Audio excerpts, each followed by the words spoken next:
Good morning, everyone. Good morning, everyone. Thank you so much for your patience. I'm Dr. Jones, the President CEO of Wellspring Family and Community Institute, and this is our second conference symposium that we're holding within the last year on epigenetics. Epigenetics is a clinical term, but it has grassroots meaning, and I'm not going to butcher that. I'm going to let the speaker, who's an expert in that area, to give you that definition.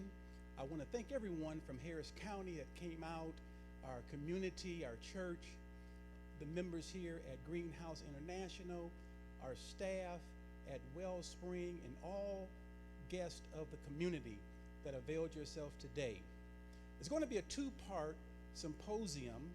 The first part is going to be the speaker, and then the second part, we're going to have panel discussion that will include you, our listening audience, to ask questions, concerns, and field information from the panelists as well as the speaker. But before we get started, I would be remiss not to call up the host and the pastor of Greenhouse International Church to come give you a hearty welcome to get our symposium started. Let's give a round of applause for Pastor Deckard as he comes.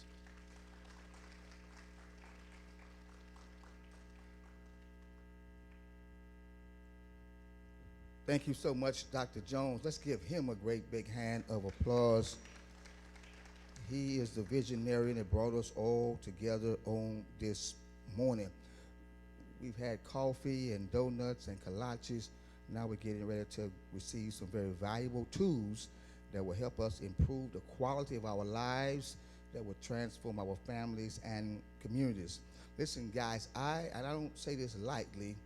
This morning's speaker, Dr. Wallace, is going to give you some tools so valuable, no matter where you are in life, you will go to another level. I've been superly impressed every conversation. I want to just ask him to stand real quickly. Dr. Wallace, I've been across the globe. I've had conversations and dialogue with many. Your brain capacity is second to none. I left our first meeting, went home to my family. I've met someone so smart, I needed my phone to communicate with him, to Google what he was saying. So, brother, I'm so excited about the wealth of information you're going to pour back into us. Because of your passion and your desire, we're going to transform hoods all over Houston, Harris County. So thank you for being here, and thank you for bringing us all together, Dr. Jones. A couple of housekeeping items. Men's room, ladies' room, down the corridor to your right. You make a right and a left, and you'll find the men's room, ladies' room. But I'm also going to ask, because we want to create a family atmosphere, and today is just the beginning, a launching pad of something we pray that will become a part of our community and our culture. So let's all, if you will, let's all come closer. Unless you have some medical illness or something that will separate you from others, let's all come closer. So those on the back few rows, come up closer so we can dialogue and interject. And we won't do no touch your neighbor and high-five your neighbor and all that, but we want to create a family atmosphere. So come, let's take the first 3 rows and let's come closer during Q&A, question and answers. You'll be closer and you can interject with one another if you don't mind. It's not the law. You can stay where you want to, but I'm asking you to create a family environment to make it more feasible for you to engage in dialogue and conversation. I'm going to turn back over to Dr. Jones as he comes back, and he will navigate us through this morning. Again, there's still coffee, donuts, and kolaches in the back if you desire. Men's room, ladies' room is here. If you have any questions, any concerns, that green media booth, just send them back there to Brother Prentice, and he'll help navigate you here while you're on the campus of the Greenhouse International Church. And again, thank the amazing staff here for no matter what God asks me to do, they always say, yes, Pastor, we'll be there to assist you. So we give God praise for them. Put it back in the hands of Dr. Jones, and then we'll move forward. Thank you so much, Pastor Deckard. I would be remiss, first and foremost, I want to introduce someone who I report to. Wellspring has partnered with the Harris County Sheriff's Office, and we've been partnered with them since 2018. And it's the work that we do that is meaningful to you and your children that is funded and supported by Harris County Sheriff's Department. I'm going to ask all of those that are representative of the Harris County Sheriff's Department, please stand. Please stand. Let's give them a hand, people. My direct boss, my lead, who I report to, Ms. Katrina Camacho. Ms. Camacho, wave your hand. She's the one that makes sure that your family members and your children and your children's children receive the services that we bring, as well as her direct lead, that is none other than Major Lynette Anderson, who had to be pulled, but she gives her greetings. She stopped by earlier, and so we want to acknowledge her as well. Thank you so much, Harris County. And at this time, without any further ado, I'm going to have Pastor Deckard come and open up with the word of prayer, and then we're going to move right into the moment of the hour and the speaker of the hour. But first and foremost, let us turn our hearts and our minds towards heaven as Pastor Deckard prays. Actually, I'm going to ask Reverend Terrell to come and pray, but as soon as I took my seat, God said, son, you did not pray. And this will not happen unless God is involved from the beginning to the end. So we must include God in this movement, because this is going to be a movement, not just a moment this morning or a message, but it's going to be a movement that's going to transform our families, our communities, and our individual lives. So we must start. Everything must be ignited by prayer. So Reverend, if you would open us up with a word of prayer so God can be in the midst of all of this. Thank you, Pastor, and thank you for this august assembly of subject matter experts and leaders and constituents that are concerned about the state of our community. It is an honor and a privilege to be with you as we collaborate and strive towards solutions. With that said, let us look unto the Lord. Father, we thank you for this opportunity to gather. Your word tells us that it is good and pleasant when people gather together in unity, and that there is a power and anointing, a byproduct that comes from a united front. We pray for the speaker. We pray for ears that they would hear and that we would listen and understand. But more importantly, that we would have a vision. Your word tells us that without a vision, the people perish, and we ask for vision today. We pray that you would occupy this place, that our understanding would be rich, and that we would be better for it. And we pray these things in Jesus' name, amen.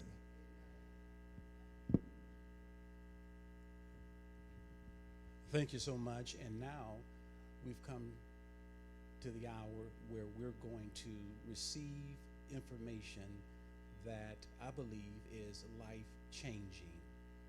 Our speaker, our symposium leader today is none other than Dr. Rick Wallace. Born in the late 60s to a 15-year-old mother and an absent father, Dr. Wallace was taken in at 9 months by his great-grandparents, thereafter referred to as his grandparents, and they legally adopted him when he was 2 years of age. He was extremely precocious as a child, and his grandmother would add quite loquacious. His grandmother took advantage of his inherited learning ability and his desire to talk. She set him down at the age of 2, switched in hand, and began teaching him the creation story revealed in Genesis chapter 1 through 3. Once he had committed it to memory, I need to repeat that. At a young age, he had committed Genesis chapters 1 through 3 to memory. She taught him to recite it with passion. She then took him from church to church and other organizations, put a microphone in his hand, and made him recite it before the crowd. He became known as the little boy who does the creation story. His affinity with the stage and crowds has never dissipated. Dr. Wallace is a proud father of 13 children, ages 8 to 37. He's been working, people. He happily shares that he considers each one of them a blessing from God. You will be introduced to each one individually through his writings, his videos, and his speeches. His children are a constant reminder of his responsibility and purpose. He does not claim to be a perfect father, but he strives daily to learn and improve. He had a wonderful childhood thanks to his grandparents who adopted him. Despite never meeting his father and an absent mother, during this time he was given an immense appreciation for scholarship and carried the natural gift of athleticism. Throughout his life, he has put both to use. Pastor Deckard has shared with him how impressed he was in meeting Dr. Wallace. Dr. Wallace is a friend and a mentor of mine. He is a speaker's speaker. He's a scholar's scholar. And I don't know what classroom I would put Dr. Wallace in, but whatever classroom that is, it won't take long to call roll. Let us put our hands together as we welcome Dr. Rick Wallace as he presents to us this symposium on epigenetics. Come on, you can do better than that. Dr. Rick Wallace.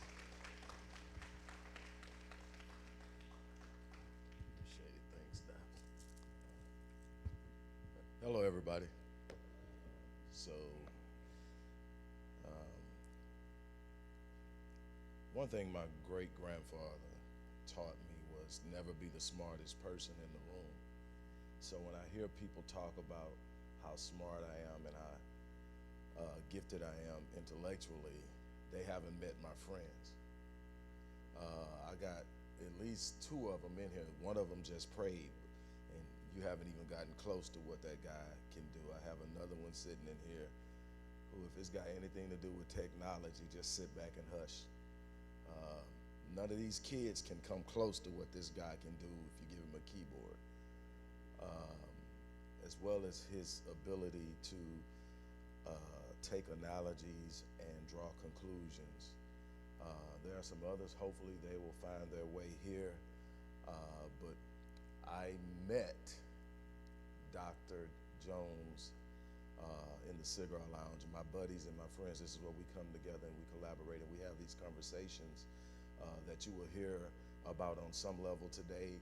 We have these conversations about what you will hear the panel discuss today, and we do it with a passion of not complaining, not sitting there and pointing fingers.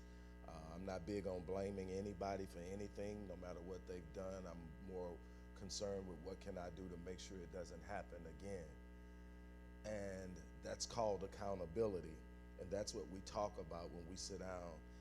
And so I hear that bio all the time, and it just brings something back to me. And it reminds me that purpose cannot be contained. You can take anything and you expose the purpose, and then you see the power.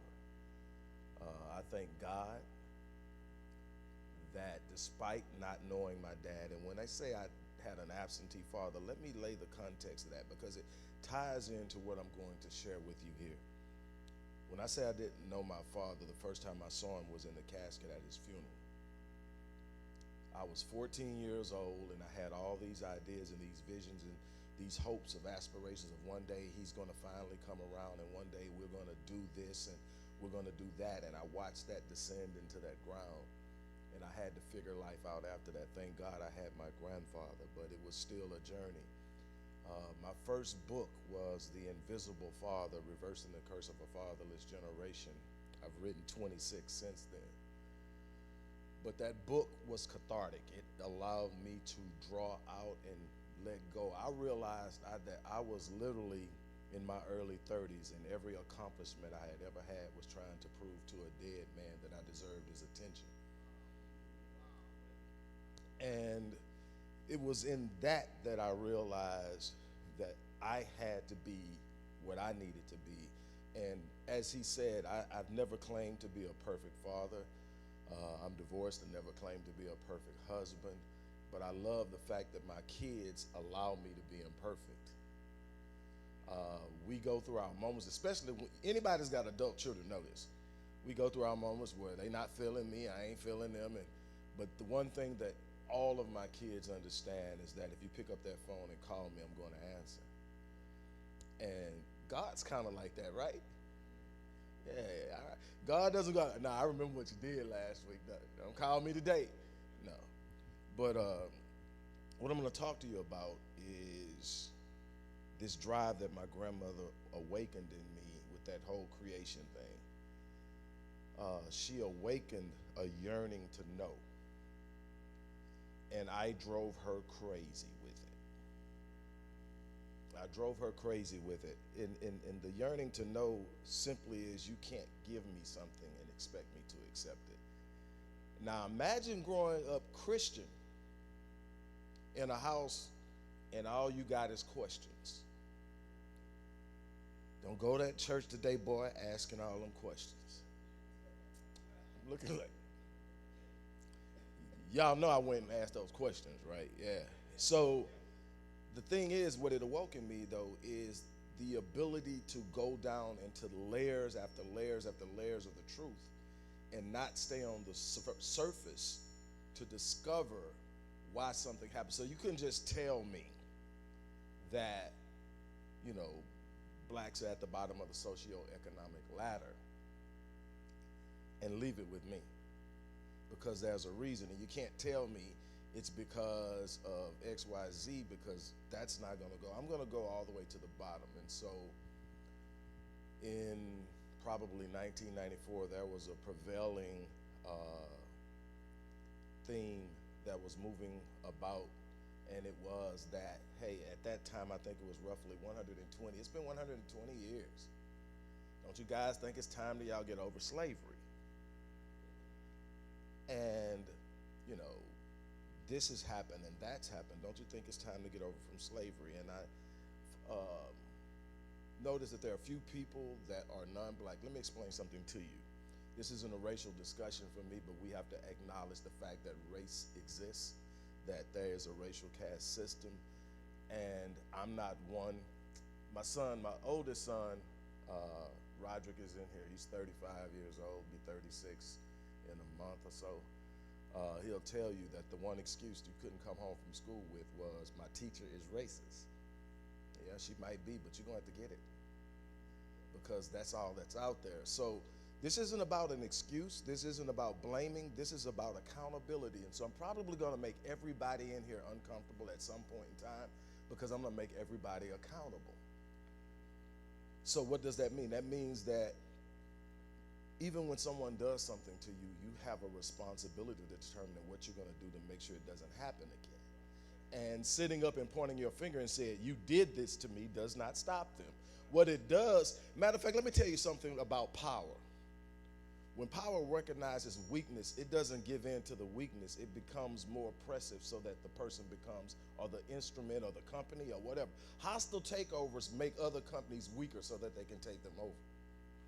Same thing, if I sit up and I complain, what I'm actually doing the moment I start complaining is telling the person I don't believe I have enough power to do anything about it, because if I had power to change it, I wouldn't have to complain. So then that goes to the faith that we have in God.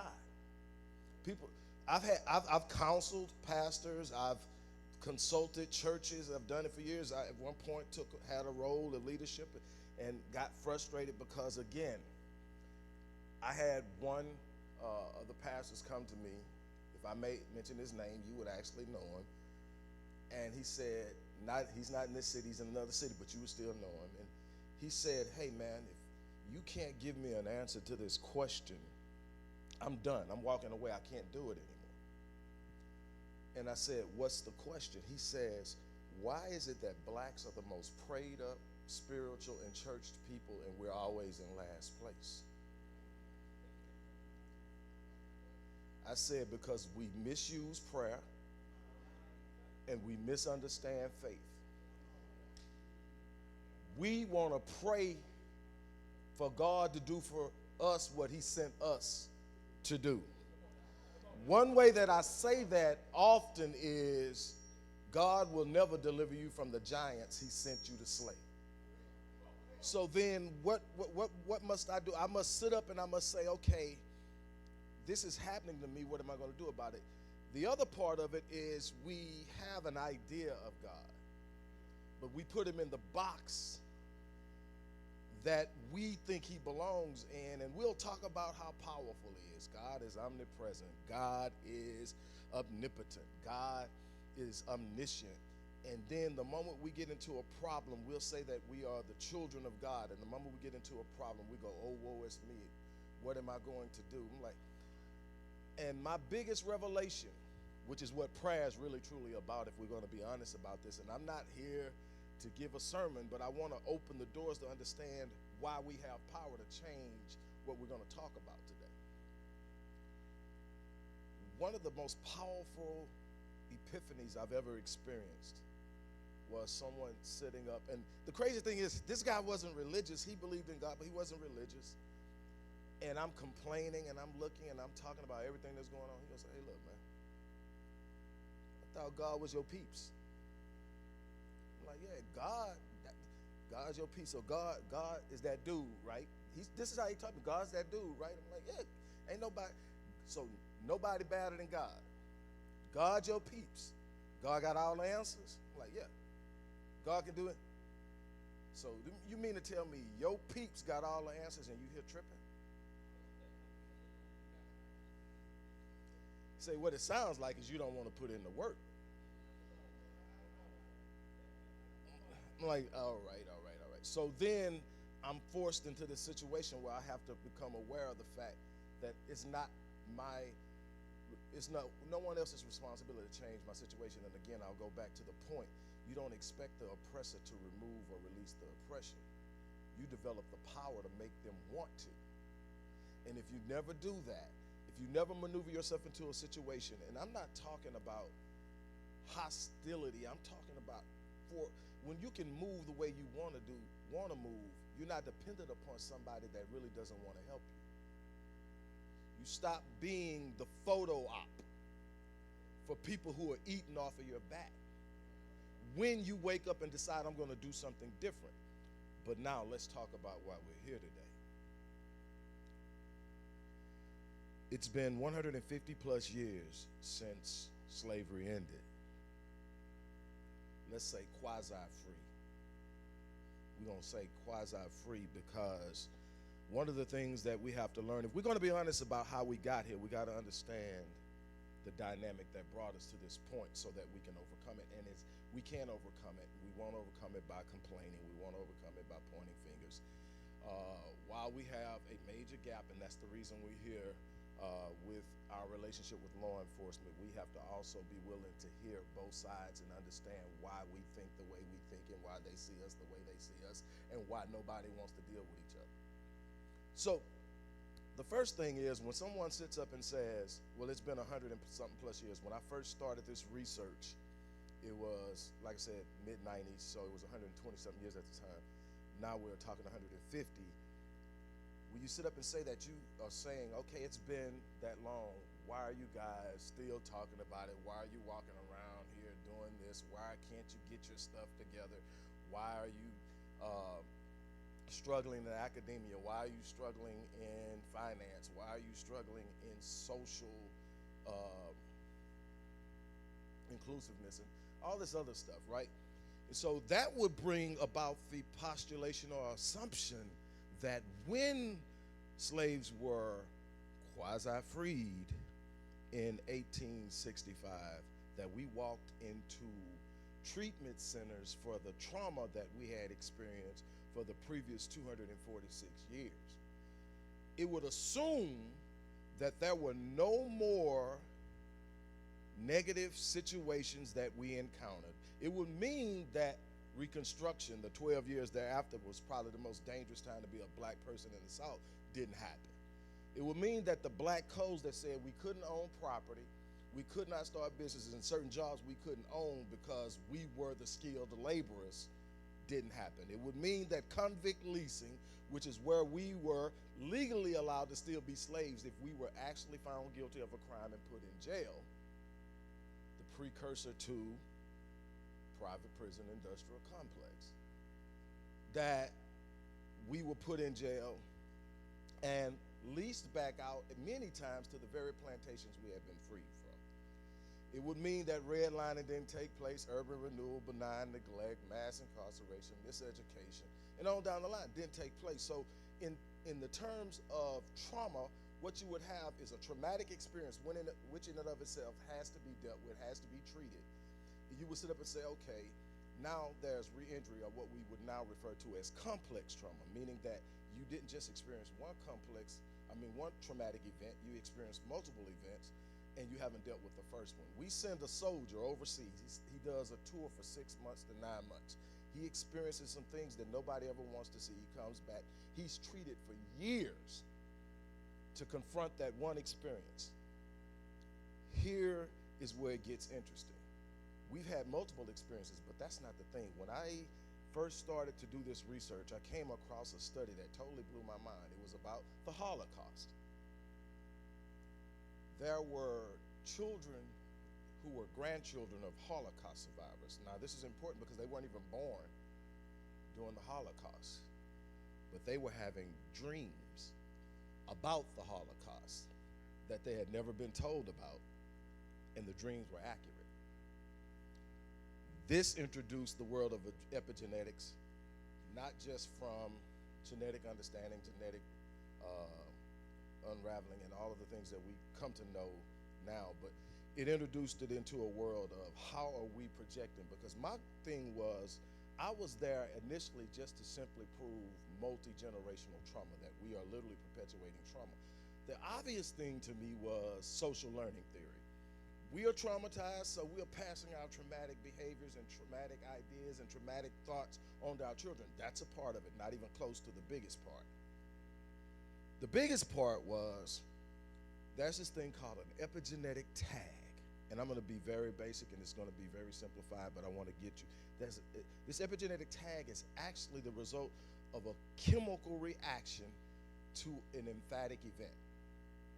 Now, you can have a positive tag. Something exciting happened, you get married, there's a positive tag.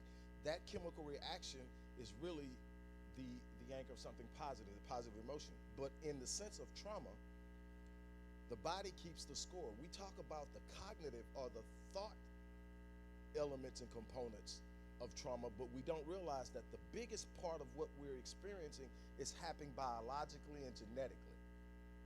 So this genetic tag that's created the moment that you experience trauma is actually the memory card of the event. It's locked in, it's there, it's stuck.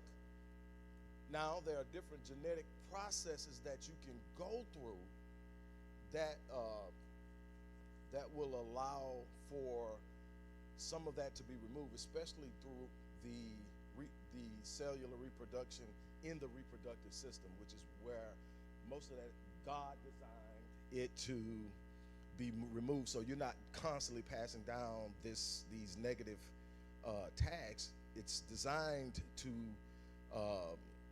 be removed away when you have the merging of 23 chromosomes for mom, 23 chromosomes from dad. You get these 46 chromosomes that ultimately becomes the next child, which is you or whoever. And it's meant to be removed. The problem is with that is the more emphatic the experience, the harder it is to wash away that tag. So then that tag is there. So you now pass this bad experience genetically down. Now, epigenetics means above the gene, so it's not actually the gene. This is what I want to give you, so you understand where I'm going with this. Epigenetics is this: you have genes. Your genes literally transcribe your DNA. Then, depending on what nerve or what cell it is, whether it's an eye cell, an intestinal cell, a brain cell, it transcribes the DNA. And in your DNA, it's the information for every cell in your body, what it's supposed to do. What your eye color will be, what your hair color would be, what height you're going to grow, your temperament, how you approach all of these things that are biologically predetermined is done through this DNA. This DNA is yours and yours only. Now, what happens is with this is when you have an epigenetic tag, it influences the way the gene transcribes, reads, interprets, and executes the information from the DNA. So then your gene can say, okay, I am an immune gene. I fight cancer. I fight viruses. I fight a number of other ailments we get, kidney disease, ischemic heart disease, all these things that you're going to hear about. I fight these things. But now there's this epigenetic tag that came that's interfering through a process known as DNA methylation. It's interfering with how I read this. So now it's down-regulating my ability to function. At the same time, it's up-regulating and turning on the disease gene. So we come to find out that the predominant determining factor in most diseases isn't your diet, important,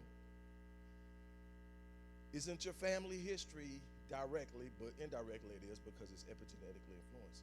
It's your environment and your DNA makeup. So here's the problem with this. It's not front end only, it's back end too. The front end is mom passed down her trauma genetically. Dad passed you his trauma genetically. Now there's this thing called psychological resilience. What does that mean? That means that if I have a high psychological resilience, I can go through bad things and still be mentally okay. The problem is the more bad things I go through, the more my resilience is worn and the more that I'm more likely to be traumatized by something. So if you ever wonder why some people are traumatized by the same event and other people aren't, it's the psychological resilience level of the person at the time of the event. Also, we know that a person tends to be less traumatized when they execute the power of participating in their salvation. In other words, a shooter walks into the room, the person that starts grabbing people and getting them out, the person that does something, the person that tackles him or whatever, even if they get shot, they're less likely to be traumatized than the person that hides in the corner. And we're still looking into all the factors in that, but what it finds out is just simply put, when you exercise any action to deliver yourself from something that you're not satisfied with, there's power in it. And so we understand that. But in this thing that you have, now you sit up and you say, okay, we're passing it down genetically, but we're not done yet. What does that mean? Because now, because I'm inheriting trauma, it's as if I already experienced the trauma. So now I have a low psychological resilience so that when I do experience something negative, I'm more likely to be traumatized by it. It's more likely to have a negative impact on me. I'm less likely to be able to effectively respond to it, and it's going to be a problem. I ain't even done. Then here comes the situation. Environmental stressors. And this is why it's so important. And if I leave you with anything today, please listen to this particular part of this.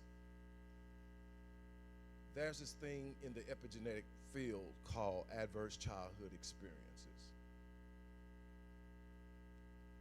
Parents getting divorced, absentee parents, physical abuse, emotional abuse, psychological abuse, neglect, a parent becoming incarcerated, a parent or a close loved one being diagnosed with a mental illness, a parent struggling with some form of chemical dependency and addiction. Those are the top ones. Each one of those that I named represents one ACE, or 1 point. Research tells us that adverse childhood experiences are anywhere from birth to 17 years old. And it tells us that a child with 4 ACEs is 12 times more likely to attempt suicide. And these situations, I'm not talking about while they're a child. I'm talking about this extends through their lifetime. So long after they are an adult, they move into a better situations. The genetic imprint of the experiences they had as children are following them. So 2.5 times more likely to develop ischemic heart disease, the #1 killer in America. 2.5 times more likely to develop type 2 diabetes, lupus, and I can go on and naming diseases. So what we're finding is your experiences in trauma are directly impacting your overall long-term health. One of the primary causes of cancer, again, I'll repeat this, one of the primary causes of cancer, especially breast cancer, ovarian cancer, lung cancer, intestinal and colon cancers, isn't your diet. That's important. It isn't your exposure to carcinogens. It's stress. The number one cause, 4.5 times more likely to develop breast cancer, having had 4 ACEs as a child. And here's the problem: it doesn't just stop when you're a child. You move into an environment as an adult. This has been done with identical twins, same DNA, same everything. One is exposed to one situation, the other is exposed to more hostile situations. It doesn't take long. I'm talking about in a matter of a couple of years, they're no longer identical. You can look at them and tell the difference. Life is happening, and it's seemingly out of control. So what I want to do at this particular point is I want to talk about why this is important as it pertains to our relationship with law enforcement. What we have to understand is, and what I need both sides to understand is, there's another side. We tend to have our conversations from a subjective perspective.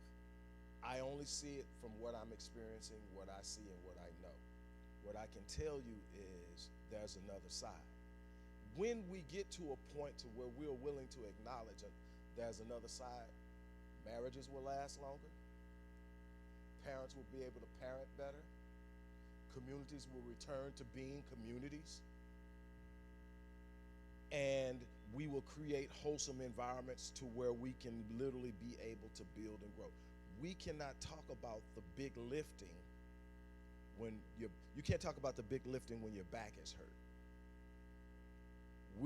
We're dealing with almost a paralysis based on trauma alone. I'm studying, I'm looking at it, and I'm seeing most people are operating out of a trauma response. Back to the analogy. Say, for instance, physically it's easy to understand. You can picture it. Somebody walks up and hits you in the shin with a bat. They broke your leg. You know it. You go, you get treated for it. They put it in a cast. Say it's going to take 6 to 8 weeks to heal. 2 weeks into it, person sees you out there hopping on your crutch, comes along with the cast on, hits you with a bat on that same leg. Do you think that it didn't damage it at all? Oh, it did. Even with the cast, it didn't completely protect it, and it lengthened the time that it's going to take to recover. That's called re-injury. You have this thing you call traumatic re-injury. This thing where I'm trying to get over this, but this happens. Now, here's the thing, and then I'm going to open up for a couple of questions that I'll bring up, because a lot of this stuff can be hammered out in the panel discussion. But here's this thing. So in the ancient brain, the limbic system, the most base part of the brain, our jobs 200,000 years ago was simply to survive. Come out of the darn cave, try to get some food before the darn saber-tooth tiger eats you. Life was real simple, but it was dangerous. Now here's the thing. Your brain is one job, to keep you alive. You ain't a whole lot of problem solving going on. You ain't got to figure out about the light bill. It don't exist. All I got to do is get out there, get some food, and get back in the cave. So what happens? The moment that danger happens, hair stands up on the back of your head. Your body senses something before you even see it. It triggers what we call a stress response. Most people call it now the fight or flight. What happens? Everything shuts down except what's needed to fight or flight, or fight or run. So all the blood flows to the extremities. You run, you get away, or you pick up a stick or whatever, and you fight and you win, and you go home. Once you get home, everything slows down, goes on. So what happens in the fight or flight is two things predominantly. Brain sends a signal to the adrenal gland. The adrenal gland releases adrenaline and cortisol in small increments. Well, even in a large dose in a small increment of time, it's great. It's going to give you the energy you need to get away from some type of danger. The problem we have now is ain't no saber-toothed tigers out there, but we are literally in fight or flight almost all day. So the question became to me when I'm explaining fight or flight, and I talk about the bear in the woods. You see the bear in the woods Hair stands up on the back of your neck. You start getting sweaty and palmy. Heart rate starts to racing. Adrenaline and cortisol enters the body. And you sit up and you say, I'm either going to fight this bear. You're not going to win that one. But you're not normally going to outrun a bear. They run about 35 miles an hour. The fastest human in the world runs about 25. But people have gotten away. People have defended themselves. People have gotten and climbed trees high enough to where they got away from bears. But eventually they get away from it, or the bear looks at them and goes, something wrong with that dude. I don't even got nothing to do with him. They walk off, which most times is what happens. They're not looking for you. And heart rate goes down. Here's where it gets interesting, though. I always ask this question after that. I say, but what happens when you take the bear home with you every day? What happens when you don't get rid of the bear, you take them home? You stressed. We're going to be honest? How many of you are more stressed when you walked to that door at home than you were before you got there? Why? Bills on the table. Kids want things you know you can't afford. You're worried about whether you're going to get fired tomorrow, and all you can do is think about what you're going to do. Constant state of stress. Here's the problem. We've got this beautiful part of the brain that evolved over that 200,000 years called the frontal lobe, the prefrontal cortex. It's where we've got all these abilities to think, imagine, reason, rationalize. It stops us from having impulse control. I mean, it helps us have impulse control so we don't make erratic, stupid decisions that don't make sense. And we've all seen it. We're looking and we're going like, they're asking him to calm down and put his hands behind his back. What's wrong with him? Just comply. He can't comply. His fear response went off for whatever reason. He might be a person like a lot of people who come from where I come from that just think they want us.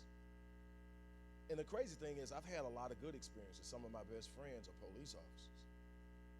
And we have these conversations. And they want to go home too. And the truth of the matter is, because we don't control the media, we have no power, we don't control our image. So the image being presented of us are the worst of us. It's not the ones that are sitting in here, it's the ones that are out there probably going through your cars that they present. And so you get a presentation, and we were talking about this a few seconds ago, Reverend Richmond and I. And the thing is this: we can get mad and talk all day long about how they perceive us, whoever they is, anybody that's not us. We can talk about it all day long, but if we're going to be totally honest, 9 times out of 10, we see the right brother coming down the corner, we walking over to the other side. We believe it. We'll look and automatically assume that this person is about to do something wrong totally because it's been programmed into our minds. So then what must we do? We must gain the ability and the power to change the programming. But in order to do that, we have to reprogram ourselves. We have to reprogram the way we think, the most powerful way to change it. And I want to give you some light before I bring everybody up. Here's the light. Epigenetics is reversible. Actually, the way you heal. You ever hear about people in different countries? Because there's 2 reasons why this happens. You ever hear about people in different regions of the world healing themselves or going to a healer and being healed with stuff that you couldn't imagine, being healed of hands that are, and then you go like, man, that's some bull. That's not happening. Well, it's 2 reasons it's happening.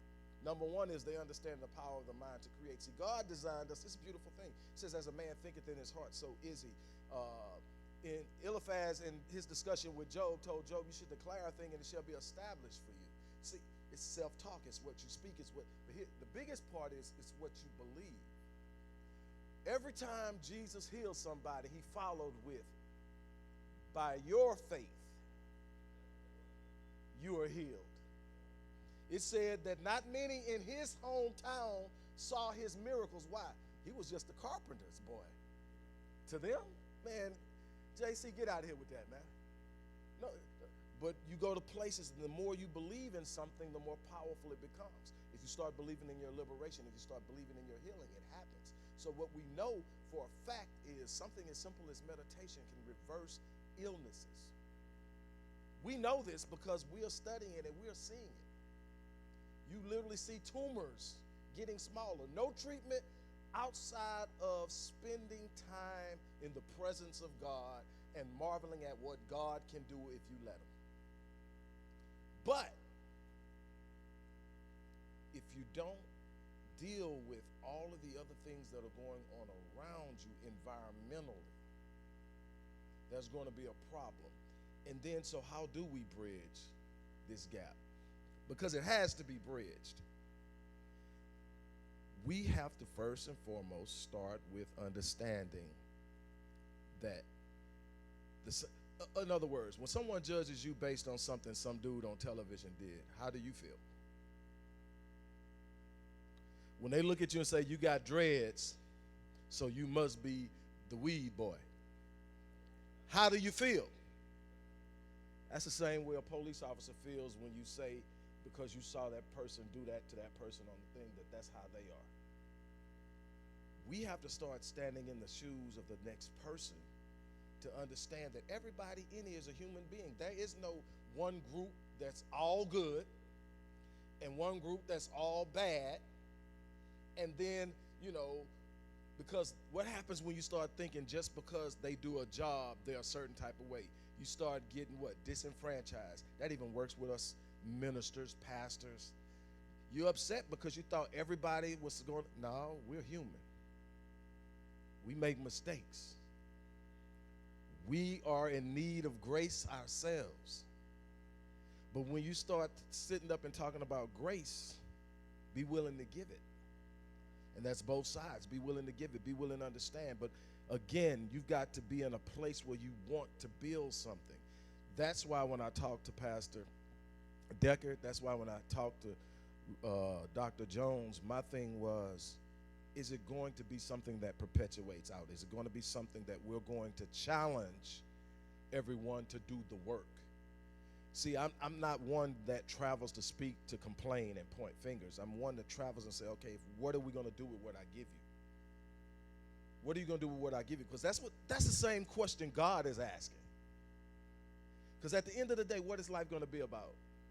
Reporting to God and letting him know what you did with what he gave you. Your gift, your talent, your purpose, your responsibility. What did you do with it? Did you squander it? Did you sit there? Dr. Miles Monroe used to always say the wealthiest place in the world is the cemetery. You find books not written, companies not started, relationships not healed. Everybody's sitting on their gift. Everybody's sitting on their potential. Everybody's sitting there talking about what's wrong, and nobody's doing anything to change it. I could go all day about epigenetics, but what I wanted you to understand is there's something happening in your body that you need to know is there, and you need to personally start looking at ways to get away, spend more time with God. But also in spending time with God, trust what God is capable of doing. But most importantly, believe in your design. See, your design is that to do exceptional and extraordinary and phenomenal things. Your design isn't simply to become a default existing person in this world. I'm just trying to get through it. I'm just trying to make it. One of the biggest problems I think we have as a people, specifically us, is we relied so heavily on God to get through some of the most traumatic things you can possibly imagine that we became so heavily focused we lost our purpose on earth. We just want to get to heaven. But if that's all it was, if it was just about getting to heaven, the moment you became saved, God would say, come on. But that's not what happens. What happens is you're left here to take what you've been given in that salvation and do something with it. And no matter what you believe, I don't tell people what they should believe. I tell people you better find your connectivity to God. You figure that out, because I got my own thing I'm trying to work on. And I don't have it all figured out. I don't have it all worked out, but my thing is this. I know that I was designed for a purpose, and in that design, the healthier I am, the better I am, the stronger I am, the more focused I am, the more resilient I am, the better I am, more capable of reaching out and helping people. This is what I leave you with. tomorrow will only be better if you make it better. We talked and this is a good time to do this, because the last 2 months before the year and the first couple of weeks of this year, this is going to be my year. Hear that every year, only to see people doing the same thing they've always done, and they wonder why. Here's why. It is only going to be your best year if you actually invest in making it so. This is only going to be a great life if you invest in making it so. It means pick up a book, read it, ask questions when you read it. The very thing that got me in trouble in church all the time. Well, why did that happen? And if God is over there and over here, how is he seeing both things at both times? And can you imagine the pastor trying to answer that? Most didn't have the answer, but the thing is, I ask questions, and every time I pick up a study, every time I pick up a book, every time I sit down and get ready to write, I ask questions. And we have 3 questions that we're going to sit up and attempt to address here that I think is immensely important to the development and the progression of building something here that transcends just this area and really starts to be something. I want to see it. My vision has always been to see a healing of the land. And what I mean by that is every community, every inner city community, regardless of race, where people are suffering, where people are hungry, where people are homeless, where people are not experiencing everything, and a lot of this is driven by capitalism. We'll talk about that a little bit, I'm almost certain. But here's the thing, my goal is to literally walk into communities and teach people how to solve their own problems. You can never expect a person who benefits from your demise to solve your problems. You starting to look. I went to pick my son up and rode through, in the process of going to get him, rode through an old hood. And when I say hood, and I saw people on Treks, Cannondales, and anybody that rides a bike know what I'm talking about. These bikes are $2,500 and up. And they're riding around the neighborhood. I'm like, what the? And then guess what happens to the people that are in that community as they gentrify? It's called serial forced displacement. We're consistently being moved and dispersed. It's not like they gentrify our community. Say they're gentrifying here. They're coming. Say they're doing it. It's not like everybody in Greenspoint is going to pick up and move to a new community. We're going to disperse. And the loss of community, the loss of connectiveness, and I'll tell you one way I see it right now, and anybody that's over the age of 45 knows what I'm talking about. When I grew up, everybody knew everybody. My parents were the strictest parents on the streets you could imagine. They're my grandmother's parents. So yeah, you know, they're strict.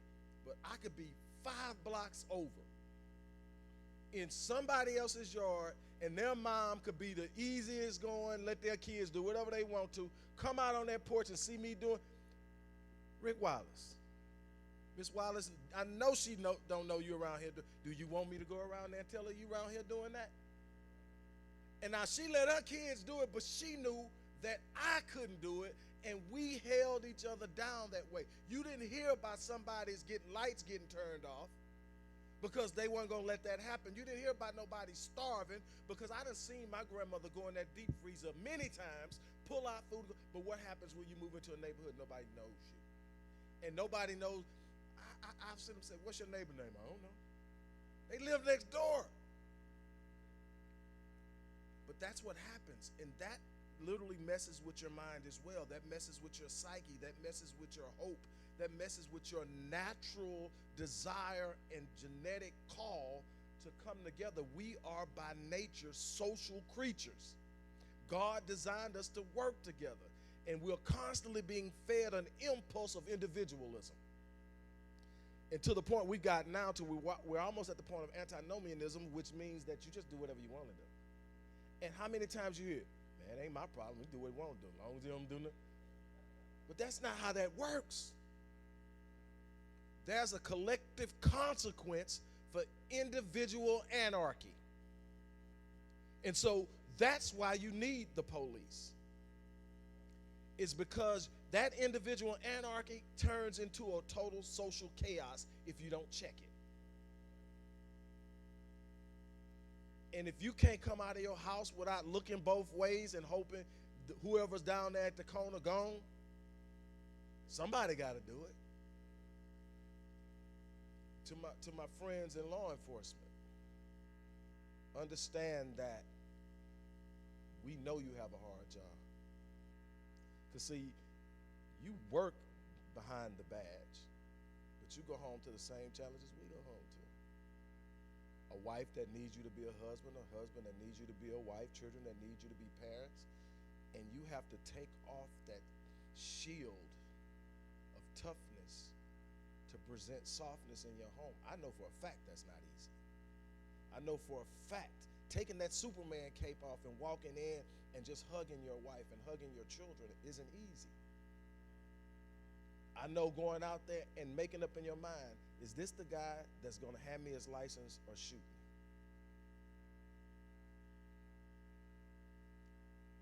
And if you never lost, I've lost police officer friends. If you've never seen that happen, you can't understand why they're edgy.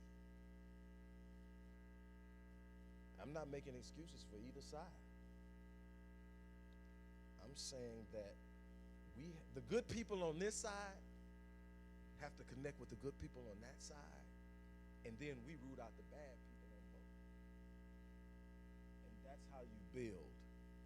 So before we get ready for the next phase, I know I went over a lot of stuff real quickly. I just don't want to drag. I could talk about this epigenetics alone for about 6 hours. And so I took about 30 years and broke it down into 30 minutes. But are there any specific questions pertaining to what I covered here? And if not, you'll still have another chance to ask questions once we get the panel started. It'll be a Q&A? Okay, second half is going to be a Q&A, so we're going to go ahead and get everything set up for that. But I do thank everybody for coming out. Appreciate your time. I hope that I was able to deliver on what you expected, and we will move forward. Come on, give him a great, great, great big hand. Never fails when he's speaking. I'm having to Google and research what he's saying because he's a wealth of wisdom.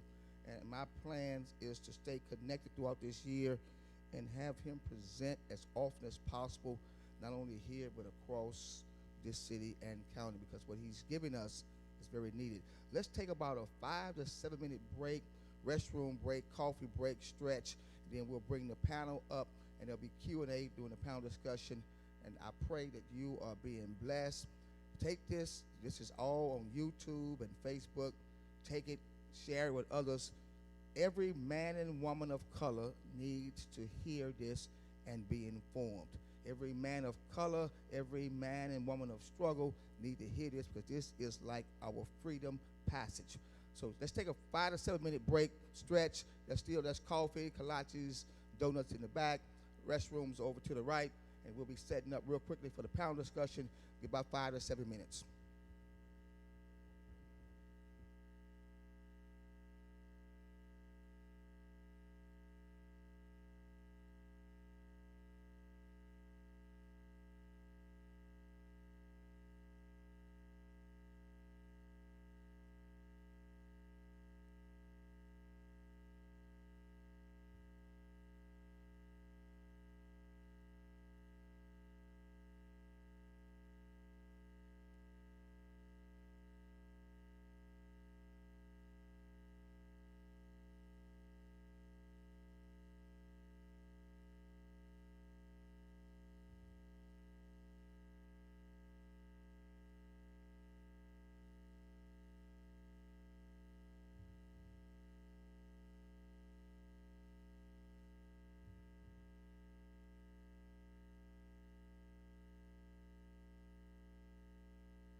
Let's start making our way back. Let's start making our way back to the auditorium.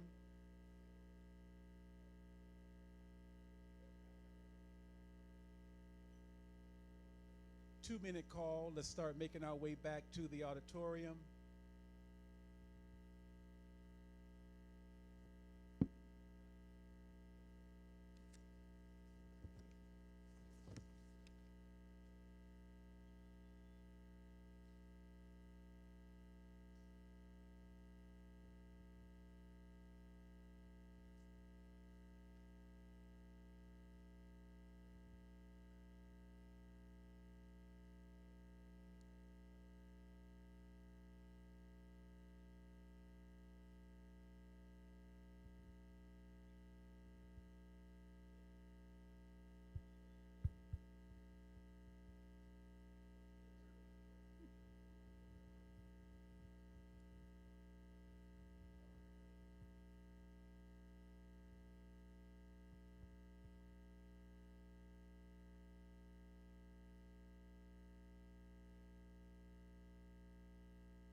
We're getting ready to get started.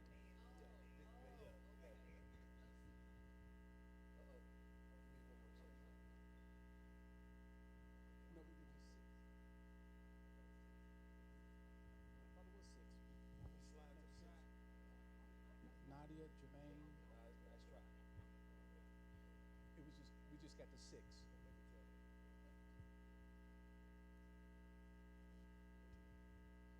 Have him see.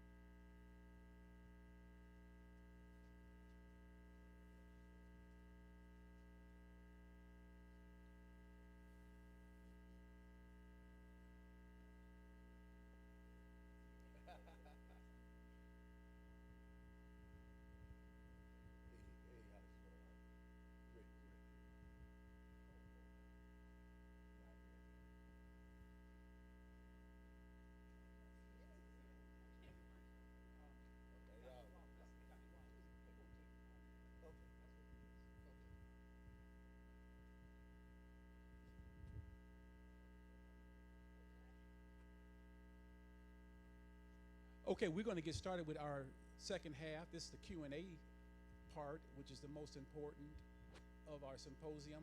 I want to thank everyone for coming out on this Saturday. As you know, the weather has been inclement over the last 3 days, and I was just praying on last night that front did not continue through this morning, because it got awful nasty yesterday, but we got dry ground and no rain. So I want to thank you for pressing your way out today on a Saturday. I want to get that out to you first and foremost. Now, here's the most important part of this symposium, and that's you, our listening audience. I want to know if we could put up question number 1. Let's get research question number 1 up on the big screens. But first and foremost, I want to introduce our panel. We have from my immediate left, Mr. Dwayne Graves, who is a behavior specialist with Wellspring. Raise your hand, Mr. Graves. Let's give him some love. And to his left, we have Nadia Carbo. Is that correct? And she is a mental health specialist. Give her some love. To her left, we have none other than the community activist, the man of God, the one with the golden heart, the most compassionate person I know of that is plowing and making headway in Greenspoint, none other than Pastor Decker. Let's give him some love.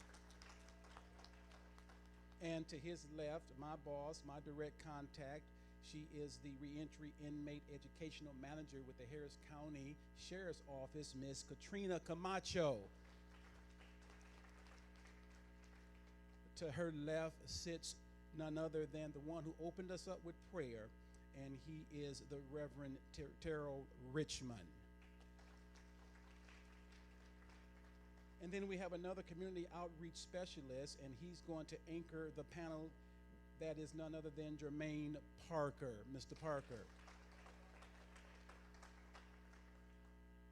The first research question is that research has indicated that unconscious racial bias often impacts human behavior. What can law enforcement do in terms of training, educating, or cultivating an internal culture to combat the effect of unconscious racial bias so that it does not affect how police enforce the law? I know that's long, but who would like to start us off with a response? And again, we have to my immediate left, to the far end, Ms. T. She has a mic. If you have a question or a response to these particular panel discussion topics, please raise your hand. They will bring you the mic. And to my right, we have Ms. Martinez, Diana Martinez, and she also has a mic, and she'll cover the right side of the sanctuary.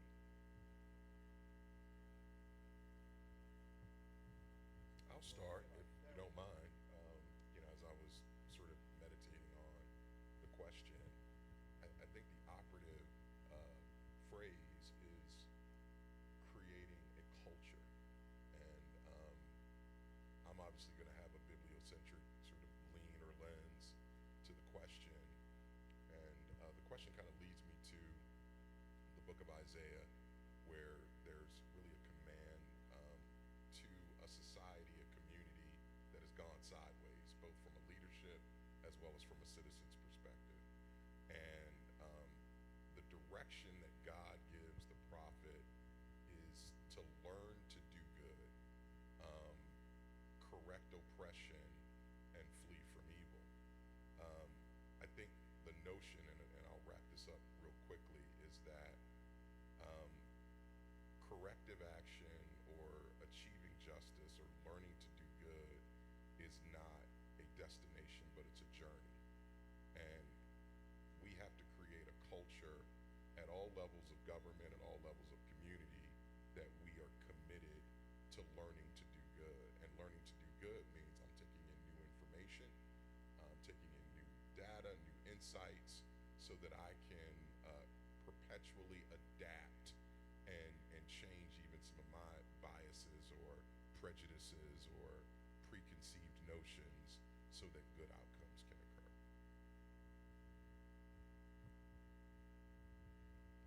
I think when we take a look at unconscious racial bias, of course, that's on both sides, law enforcement and community. And it's something that doesn't start when you get a career or you get a job. That's something that you were taught. So when it comes to the law enforcement side and the community side, it's something.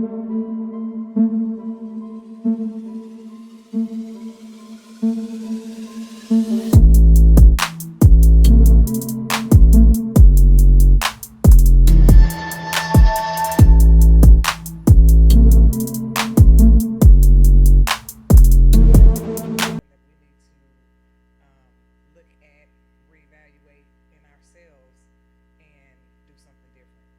It's not something that's going to be easy to do because you were taught it from yay high. You'll have community individuals who, when you're in a grocery store, and I know some people have seen it, and they have a little child with them, and they say, if you don't stop doing what you're doing, I'm gonna get that police officer to arrest you. Or same instance, you have law enforcement and they've been in a job for a long period of time, and when they see someone who looks a certain way or talks a certain way, they automatically go to, hey, this is a stereotypical thing that I'm gonna, now that's what you are. So it's just something that we have to just reprogram ourselves, and we have to look at things differently. And we have to understand that we are all different individuals, and that does not mean that we are put in one box. So we'll ever be able to escape the reality of judgmental attitudes. It's common, it's built in us. When we look at a dove and a pigeon, we automatically have an opinion about one being good, pure, and holy, and the other one being a rat with wings. With the reality of it is, if you research the species of birds, a pigeon or dove is the exact same bird. One just comes from a different orientation and looked at as a negative being, and one looked at as a pure being. I'm not going to say it's racial because one is dark and one is light, but I will say that we look at a pigeon as a bird that hangs out under the bridge in the hood, and a dove flies free in the country in the wide open. You do the breakdown for yourself, do the research, but they're the exact same bird, just viewed differently. So we have these built-in prejudice just because of who we are. But at the end of the day, we must become accountable.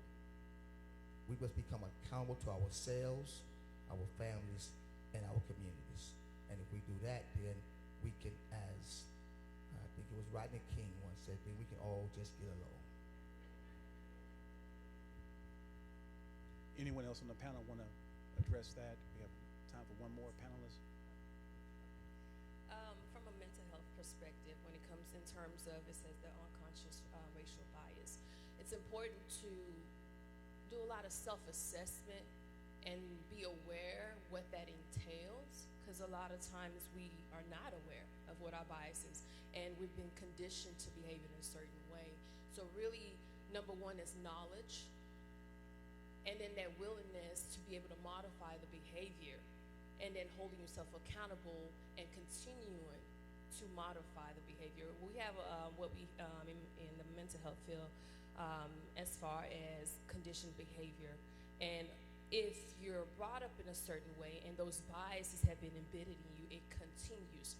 And the only way that you can modify those behaviors is being self-aware of it. And it's almost remind me of when, in just any kind of field, we have what's called a continuing education. What that entails is I'm continuously learning, because if I have a license, for example, I'm a licensed professional counselor, have my license, I attained it, and that's it. We stop learning, we stop knowing, we stop growing. So educating ourselves on a continuous basis is vital. That way we are aware, and also in terms of just, let me see the remainder of the question. Cultivating an internal culture to combat the effectiveness. Training, ongoing training, awareness and willingness, and I think that's pretty much what I have to say in their terms. Mr. Graves. Dab real quick into it. So with regards to the two words that immediately jumped out at me are unconscious and internal. So the unconscious part, it's almost like a silence. And because of that silence, we have pretty much a silent response. Things become understood as second. And I think really one of the ways to counter that is to turn how we develop, how we respond to this from the outside in. Meaning, if we want to create a different type of internal response, we've got to come from the outside, meaning like each and every one of you here, some are older, some are younger, find some sort of way, especially if you're interested, whether it be a volunteer status or just applying for a job, see how you can be a part of law enforcement in your community. So in turn, your views, your ideals, your understandings will affect those that are already in law enforcement, that respond to things in a way that they don't understand, in a way that you understand.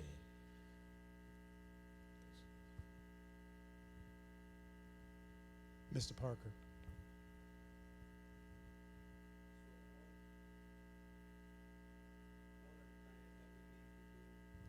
Turn the mic on. Can you hear? One of the things we need to do is just practice sensitivity training with law enforcement, and we need to engage the community a little more.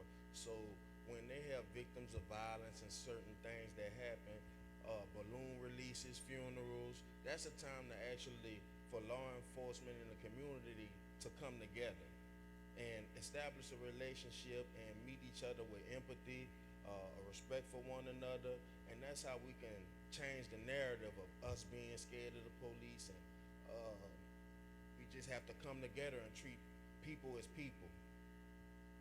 You as a police officer, that's your job. That doesn't describe who you are as a person.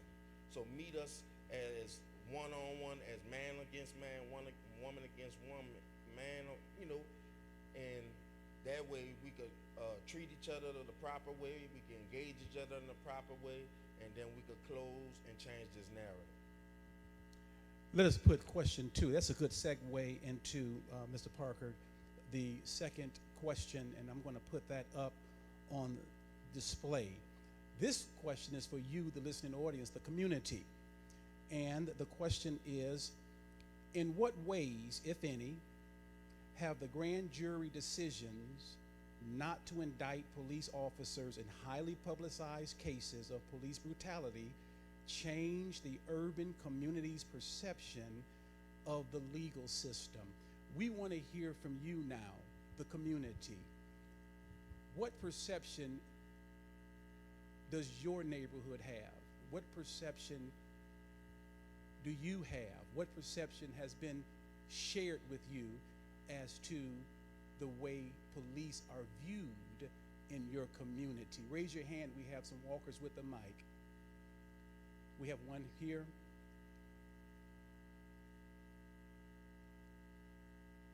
State your name, please, and then give your Joyce response. Bradford, and I'm with Villas.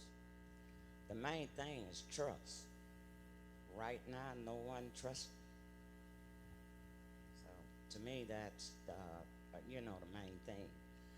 When I first moved into the Villas, we used to have certain times in a month the police would come out, and they would address and tell us what was going on in the neighborhood. Now they don't.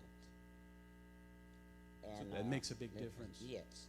So I think the thing is the community and the law enforcement need to entwine where they can be just one, let them know what's going on. So we hear the lack of trust and therefore the building of trust. We have, Martinez, you have a response? State your name, please, and then your response. Hi, my name is Yolanda, and I'm not sure if it's so much as a question as a response, but I just had an incident last week where I'm a bonus mom, and I have foster children. I purchased a home in the neighborhood that I grew up in 53 years ago, and I called the police department because 2 of my girls ran away. I'm driving around the neighborhood behind these girls for over an hour and 30 minutes. I called the police 6 times. They never showed up. They asked me descriptions, they asked me lots of information, everything. The police department is maybe 6 to 8 blocks from my home. A police never showed up. I called them the very next day, 9:30, 10 o'clock, they show up. How do I trust? Because I'm all for the police, because I'm one of those people, the first time something happens, that's who I'm going to call. But they did not show up. This happened about 7:30, 8 o'clock at night. No one ever showed up. These girls walked the neighborhood until the next morning. So we do have representation from Harris County, and I'm sure that your concern and that situation is duly noted, and hopefully there will be someone that you can connect with or will connect with you before you leave today. Someone on this side had their hand up. So my name is Mackenzie Willis. I think that policemen not being indicted on these charges when it's all over the news how these individuals were murdered. It's almost like when that happens, the division, the line between the police officers in the community is just there. It's almost like it'll never be erased. it's like modern day lynching. You know, how far have we come? You know, we can say we want to, you know, work with policemen, and then some of us will, you know, some of us will really get out here and we'll help our officers or however we need to. But when you're young, and especially as like our black and brown people, right? And we are mothers and brothers and sisters and all that, it is traumatizing for us to get on the news and see it, and we're looking, and it could be us or it can be our kids. You know, how do you even trust that when it's on the news that you are justified in some way for things to be correct? And then what's really even worse is most of the time they try to come back and they give us some kind of diagnosis that the person may have suffered with, right? Then it goes back to tied to like this mental health thing. How did you not realize this is what was going on? You know, why did you not have proper training? And it just, I really feel like it just keeps our community divided. Like it's, cause how? If we call you if something happened, we don't know if you're gonna report to us and you look at us just because we may fit a description. It's not even us. We can be walking down the street. It's not even us. Next thing you know, are we the next person who get murdered? You know, that's what it is. It's to the point where people do not want to speak to the policeman. Something can happen right then and there, and they feel like they can't tell them something, and they won't tell them anything. But then we have these high crime rates that need to be addressed. And so definitely, as she has shared, perception can be reality, correct? One's perception can be reality, and the media definitely, when you're bombarded with some of the images and some of the sound bites over and over and over, it does tailor and shape one's perception, and that's something that we have to address. Two more questions. I have a lady in the back, and then I have right here Ms. Martinez in the beige in the hat. Two more questions. State your name, please, and your response. My name is Adrienne Frank. Oh, that's loud. My name is Adrienne Frank. I'm answering the question here. In my eyes and what I've dealt with being in the system on both sides, it makes a mockery of our lives, that the very people that are sent to uphold the law are allowed to break it and to not have the respect that they expect other people to have. And I always tell people that I don't watch many of these civil rights movies or these movies where they have killed so many black people, because it's like, we know this is going on. We have it live and in television, and yet nobody's being held accountable for it. And yet these people that you guys put in positions, give badges and guns to, they are intentionally being put in power to break the law and to take people's lives, and nobody cares. So it makes a mockery of us. It makes a mockery of those people that are on the other side of the badge, on the other side of the gun, and we have no protection. When the law says we have the right to protect ourselves against militia, but if we do, we have no right. We are penalized, we are killed, and we get no justice. So it makes a mockery of us. And I was just telling the sisters that I'm in the midst of fighting against a law that is going on now that I am directly involved with, because the Constitution is in black and white and states it. But if we don't know the laws for ourselves, if we don't fight it in the right way, besides not putting our hands behind our back when they ask us to, we have to fight them the same way they fight us, with the legal system, with paperwork. And so that's what it makes us feel like, that we are being made a mockery of. And so as you can see, there's a myriad of attitudinal and dispositions within our community. One last question on this.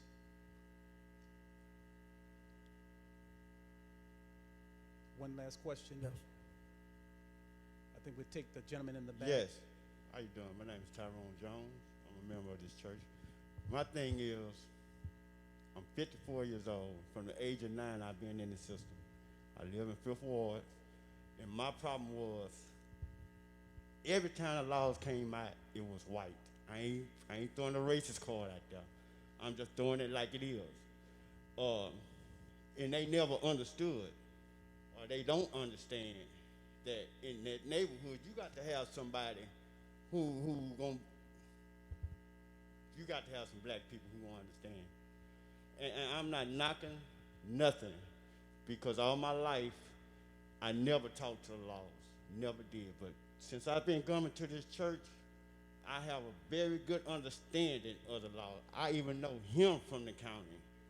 But what I'm trying to say this is that you have to have someone in that community that's gonna understand and don't just jump out and just start drawing down. So if we could get a better understanding, like I said, I ain't throwing no race card out there. I'm just calling it like how it really is. When the laws come to the hood, to the 5th Ward, 3rd Ward, they mostly white.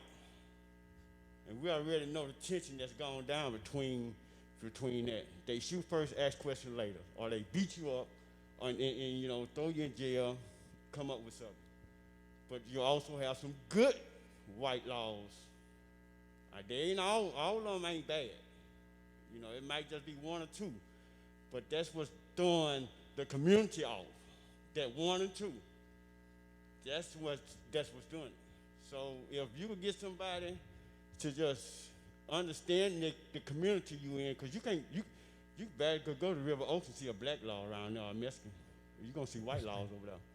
But you go to the hood, you're gonna see the opposite. That's all I'm saying, man, you know. Thank you. Dr. Jones. Yes. At the end of the questions, I want to jump in. Okay. We have one last question, then we're going to turn it back over I don't even need a mic. to the panel.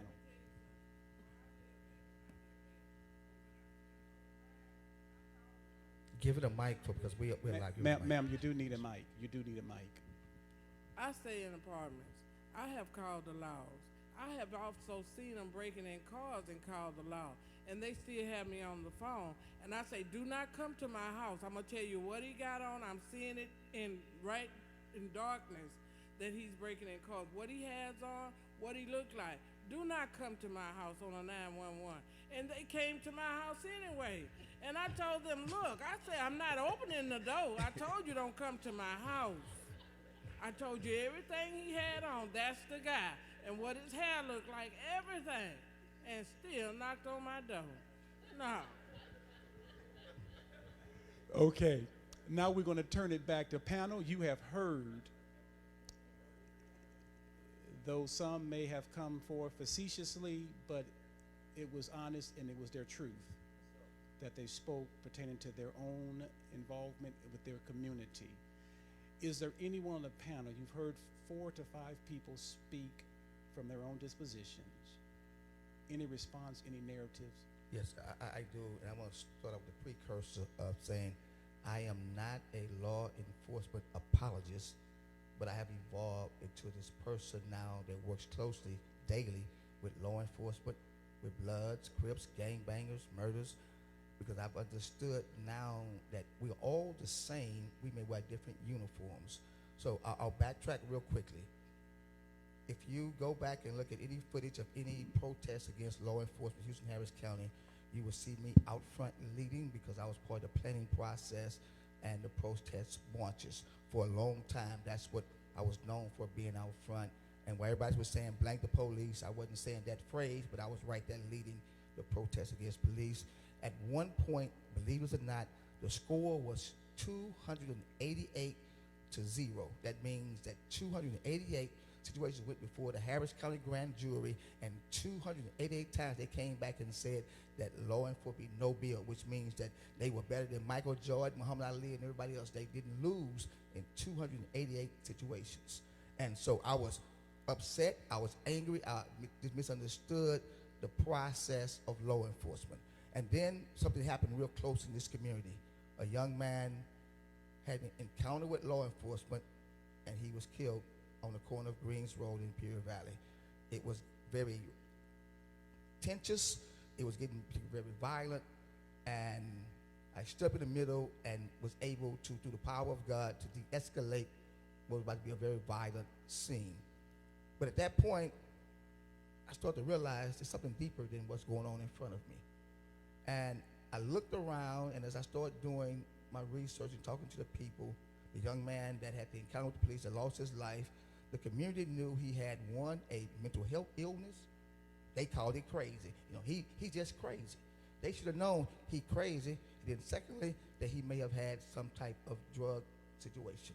So I looked around my community and said, I see liquor stores, I see churches, I see smoke shops, I see all kind of stuff going on, but I can't find a mental health outlet.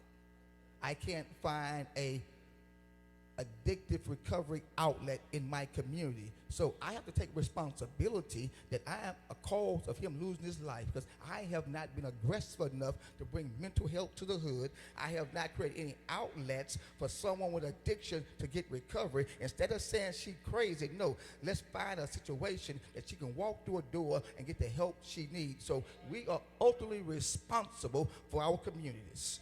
So then once I had that revelation, then I started engaging in real hard conversation with law enforcement in my community. I asked them to invite me behind the doors so I can be at the table to not just talk about you, but talk with you. Now we have created a system where our voices are heard behind the doors, and I understand, like, I want to go home to my grandkids, they want to go home to their grandkids. So they're not the devil, they're not monsters, they are people who've taken a job. And then let me answer the question also. Again, I'm not a law enforcement apologist. There are budget restraints. They need more officers. They don't have the budget to hire more officers, either in HPD or Harris County. So when we make a phone call to them, it's by priority. If someone's life is at risk, they answer quickly. But property damage and the things that we're talking about, yes, they're important to us, but you got to understand, if there's not enough officers on the street, they have to prioritize when to show up and where to show up. It's not they don't care. Their hands are tied too, because the people above them at a different pay rate have decided not to put enough money in the streets to have more community officers working in the community. But I promise you, if you start getting engaged and not pointing fingers, but joining hands, we can transform our communities. Again, I'm not a law enforcement apologist, but I've been on both sides, and now I'm in the middle, and I know it works when we work it. And I'll be quiet with that. Dr. Wallace, that does deserve an applause. The one thing that Dr. Wallace had shared is that the number one enemy to our mental wellness is stress. Do you know, police officers, that job, that occupation is one of the top 3 stressful occupations in this country? It's one of the top 3 stressful occupations in this country. And they have maybe a split second or more to make critical decisions when faced in dangerous situations. I believe that talking about community and law enforcement, Dr. Wallace said it best, and he's going to close out with Q&A, but we need to do all we can do on the community side to make sure we have our act together. And so it lessens the chance of encounters that end up in negative results. We need to take ownership on our end and bring community back to community. Dr. Wallace, you could not have said it any better. Growing up back in the 60s, I could not get away with anything without someone knowing who I was and whose I was. And when I got home, what I got was based on a tattletailer neighbor, praise God. But I thank God for the tattletailer neighbor that kept me out of harm's way. I want to do this. Dr. Wallace is coming back up now because there's so many of you who heads were nodding and things that he had addressed and shared that you may want to ask him specifically in these latter 10 minutes, 12 minutes that we have. I respect your time on this Saturday. Dr. Wallace, will you come back and will you entertain a Q&A with our listening audience? Is there anyone that has questions now? Raise your hand. I see the lady in the beige, and then I have Ms. T. I see the lady, she raised her hand in the black. If we can get those two, you're in the hands of Dr. Wallace for the Q&A. Please state your name and your My response. name is Catherine Coleman. I live in Billows in the Pine community. And there's 2 things. Number one, I understand the budget problem with the police department. I have relatives who are policemen. But what I'd like to know is, if you have continuous break-ins and theft, your whole car, and all of that, but when you ask one of them, I called the police, and they never came. If you continue to get an answer like, well, the policeman was alone. We don't come if it's not two. Okay, so what are we supposed to do? What are we supposed to do? Our cars are continuously broken into. The whole car is gone. Like one of my neighbors, his whole truck is gone. Everything is gone. And we can't get any explanation about it. And number two, for you, Dr. Wallace, I'm interested in how do you feel about childhood trauma? Childhood trauma is running rampart. First of all, I want to acknowledge the frustration and the tension in the room. I've been here so many times, and you want to have this laced up response that makes everybody okay, and then you realize you're dealing with real life. I always end my lectures when dealing with my people by saying, if there's no enemy on the inside, the enemy on the outside can do us no harm. The healing starts within. The healing starts when we begin the process of socializing our children. And I'm going into the answer of your question. Socializing our children into what it means to be black men and black women in a society that is inherently hostile towards you. Still win and do it in a way that's honorable. It starts in the home. We have an issue, and I think that the fact that Harris County has sent representation, Harris County Sheriff's Office has sent representation, I am taking that as an acknowledgement of them understanding that there's an issue. The fact that there's a reentry program that has been long time invested in creating situations, as have I, to reduce recidivism, we have to say that they have an ear. And so I'm glad to see, first of all, that you're using your voice, because one of the things that can make a person feel helpless is having no voice. And what I would ask is that those who hear observe.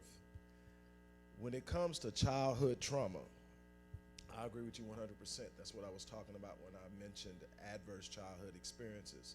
Childhood trauma isn't simply the traumatic experience that a child is going to undergo. It is the long-term impacts of that trauma that play out well into adulthood through implicit memory, through suicidality, and all of these other things that we see in hyperviolence.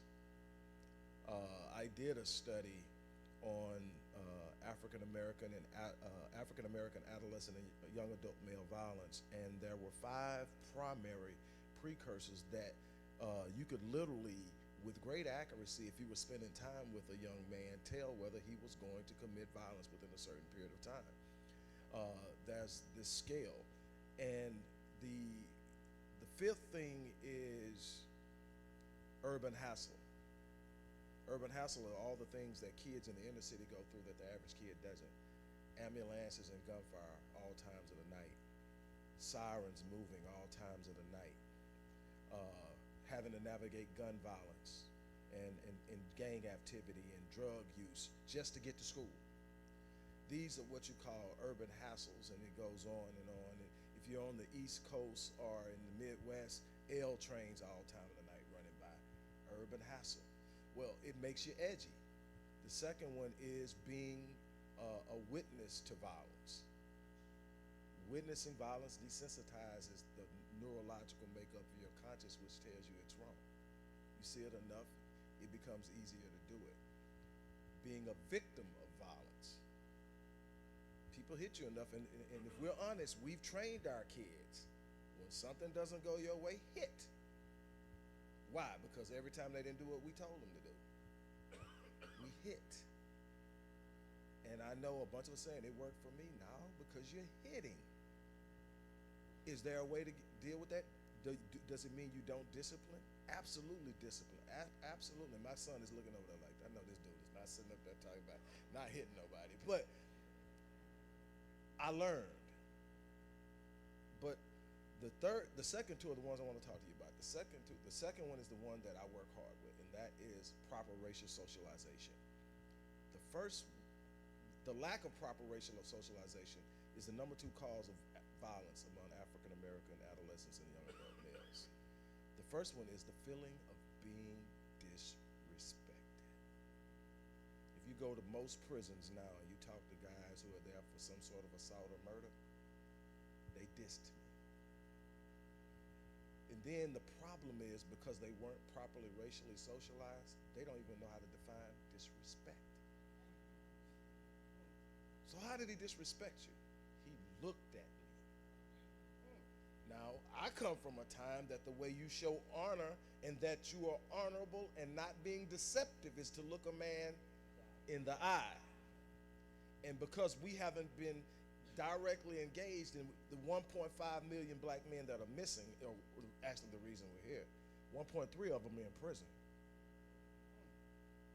And so then that's a problem. So what we do is we say, we're not going to have the men in the house. We're going to create a cycle. We're going to take the men out of the house. We're going to leave the women in the house. We're going to double their responsibilities, pull them out of their natural femininity, and demand that they handle what we're supposed to be handling. And we're going to expect the same results if both of us were there. And we end up with this situation. The short answer is we have to restore the family. None of this is going to work. God designed 4 major institutions, and I'll move on to the next question. The individual, because I get to make decisions on my own, I'm an institution, but I don't operate well by myself. The marriage, which becomes the foundation of the family. History has shown me the more you spurn marriage, the quicker chaos ensues. You can say what you want to say. You can talk about it. We don't need that now. This is a new world. This is a new age. I can tell you down through history, the moment you start spurning marriage, the family falls apart, and so does society. So then the third institution is the family. It is in the family that you inculcate values. How you behave, what you do, how hard you work. Be a businessman, start your own business, build. You can't teach building wealth if you don't have a place in which you inculcate. If by the first time a person hears being a business owner is 21, he's already inculcated in his mind that he's going to be unemployed the rest of his life. Try getting that out of his head. So then the answer to that question is simply, we have to build better home environments. It's our responsibility. Before they ever get exposed to their first police officer, they need to know who they are. Next question. No, go right ahead. We've talked about this. I think practically, and this is going to sound a little odd, but black men need to come to the realization that part of your role, and I say this as a participant because I raised 3 children that were not biologically mine. The majority of well-meaning black men need to own the responsibility of raising children that they did not father. I agree 100%, and I've done the same thing. My great-grandmother told me, said, you don't love her if you can't father her kids. I just went along, and I have these children that call me daddy, and I love them, and I never, ever, I don't use the term step. Neither do I. It's not allowed. And that's the thing that we've got to come into. And I also say this, and then we'll move on to the next question. I also say this. We're going to need men. And I keep saying men. It's not that I don't think our women are important. Our women are vital. but they can't operate without our covering. And the problem is we don't know how to cover. Far too many of us are pointing at them, expecting them to do what we're supposed to be doing. And that's a problem. So we really, truly have that role we need to be filling. But I'll say this and then the next question. But we need men who are willing to plant seeds we will not live long enough to see come to fruition. Let that sink in for a minute. We need to be able to plant seeds. See, everybody now, especially because of social media, wants the pat on the back. Look what I did. Look what I fixed. And so we're throwing Band-Aids on bullet wounds, trying to get props and shares. And the truth is, we are going to have to raise up a generation untouched before we realize the dream. And so that means we might not be here when it happens, but we've got to lay the ground roots. Okay, next question. Before you do that, there was a question online to finish your question. You said 3 out of 5 important things, and you gave 1 was family structure, 2 was individual, 3 was marriage, and family. What's 4 and 5? There are 4. The first one is the individual, the second one is marriage, the third is family, the fourth is government. Thank you. Dr. Wallace, I have something to add to his. So you say men, but we also need to look at our women as well. So we, just like men are raising children that are not theirs, women are too. So we have men that are having children, and we have these women that want these good men. They want a great man to take care of them, but they come with children. You need to be willing to raise those children as well. So that's a collaboration. It's not just the man, it's the woman as well. And I agree, but if this paper is the man and this is the woman, and if God has designed me to lead, the higher I go, the higher everything attached to me goes. The problem is we have not trained up men, we've trained up boys. I call it the baby boy syndrome, in which boys, their mothers, because of lack of male role models and figures, treat their sons as if they are some prima donna, and they are empowered to give them everything to overcome the lack of a father that you chose, because you laid down with a man that had no structure, no discipline, and you expect him to be a father when he was never a man in the first place. So now we got to go back and eradicate and erase the era of you laying down with the wrong Negro. So excuse me. So now we got to get up and understand, if we build up the man of any community, if the man is strong, the women are stronger, the community is stronger, the church is stronger, the school system is stronger. So instead of tearing down the man of color, we got to build him up so he can regain his responsibility and his right place in the community, leading and guiding and protecting him. Everything else falls in place. Good answer. Dr. Wallace, we have question number 2 from the community. Question number 2. Okay, so the question is when it comes to involvement. So it actually happened to where it was 2 soldiers, and one was a white guy, and he was, when he got out of the military, he applied to be a police officer. When he applied to be a police officer, he had a background, a misdemeanor assault case, right? So when he went through his process, they asked him to sign a waiver, and I guess he had to explain, whatever may have you. But having that misdemeanor assault 15 years prior, before his military time and everything, he got the job. He's now a police officer. It was said. So another soldier actually did the same thing. Got out of the military, but she was a black female, and so she also has a misdemeanor for assault that happened 24 years ago, but couldn't even go to the academy. So, and never even got told of a waiver, a question. It was just no. So when they talk about involvement, I really feel it's more of us and not being able to make it. So, Dr. Wallace, you want to respond? That's one that is difficult from the place that I felt that. Yes. Am I the only one? I felt it. That's the reality of what we deal with. See, this is when you have to come from behind quantitative studies and evaluate things in real, true human time. See, life is happening. and people are experiencing things, these markers are hitting. See, there's an epigenetic tag there that is impacting decisions that actually had nothing to do with that. And then she, or whoever it is, that this person is being evaluated behind this behavior when nobody is addressing the causality. I feel what you're saying.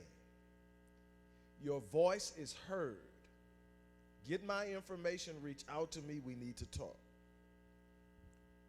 And before I move on, I don't know if they can get that up on the screen, but to get in contact with me, you can go to my website, and that's the best one is going to be thevigeneticsinstitute.com.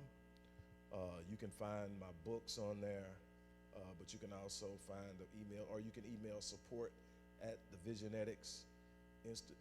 support at rickwallacephd.link, or go to thevigeneticsinstitute.com. Are there any other questions? If you have that, you can send it to the media booth. He'll put it on the screens real quickly if you have that. You want to send it? I know we're actually live, so. Yes, thevigeneticsinstitute.com. Who's next? I saw someone else. All right, there we go, right there. Hey, good afternoon. My name is Aaron Williams, and I'm a member of this church. And my whole question is, why isn't the officers being held accountable for the things and how they treat us? Because I'm from Los Angeles. I moved here about 20 years ago, and where I came from, an officer can't kill a brother, a Spanish guy, or a white guy without being held accountable. And sometimes that officer suffers death, or I'm not saying that an officer should die, but I mean, in the word, it was saying about an eye for an eye, tooth for a tooth. Well, that's not what I'm stressing or what I'm trying to portray, but I just would like to know, because there's been some people that's been killed in Houston, in Dallas, and the officer just got off the hook and went to another place of job or place of business to continue being an officer.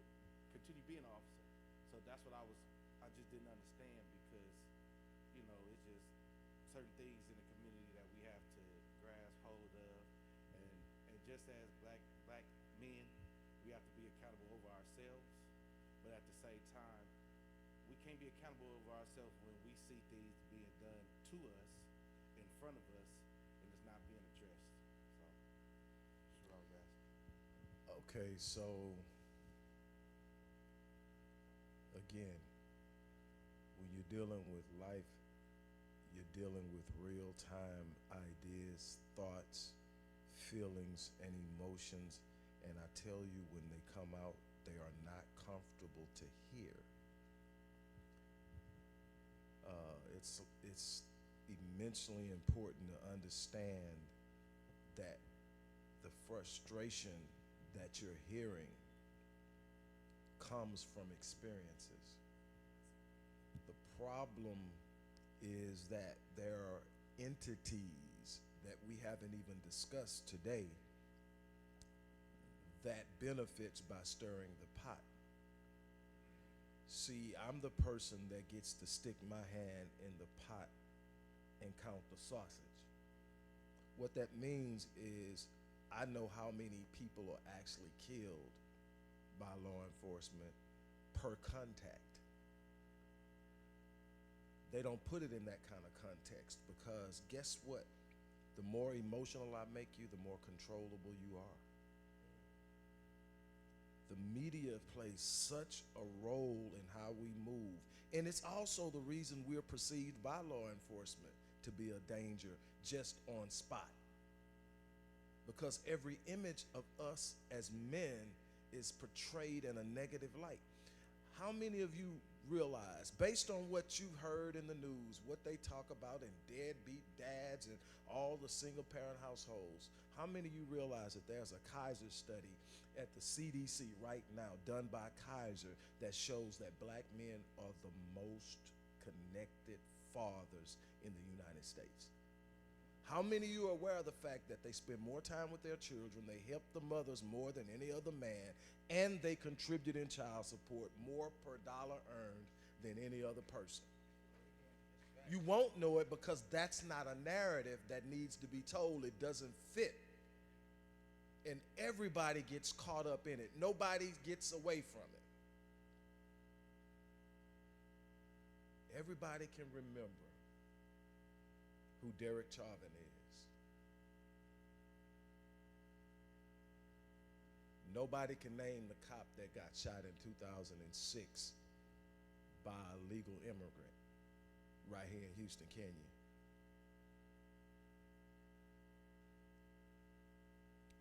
Rodney was my friend. There's no good or bad side. There are good and bad people connected to things. Is there a blue wall of silence? Absolutely. Same thing with your fraternity, same thing with your sorority, same thing with preachers.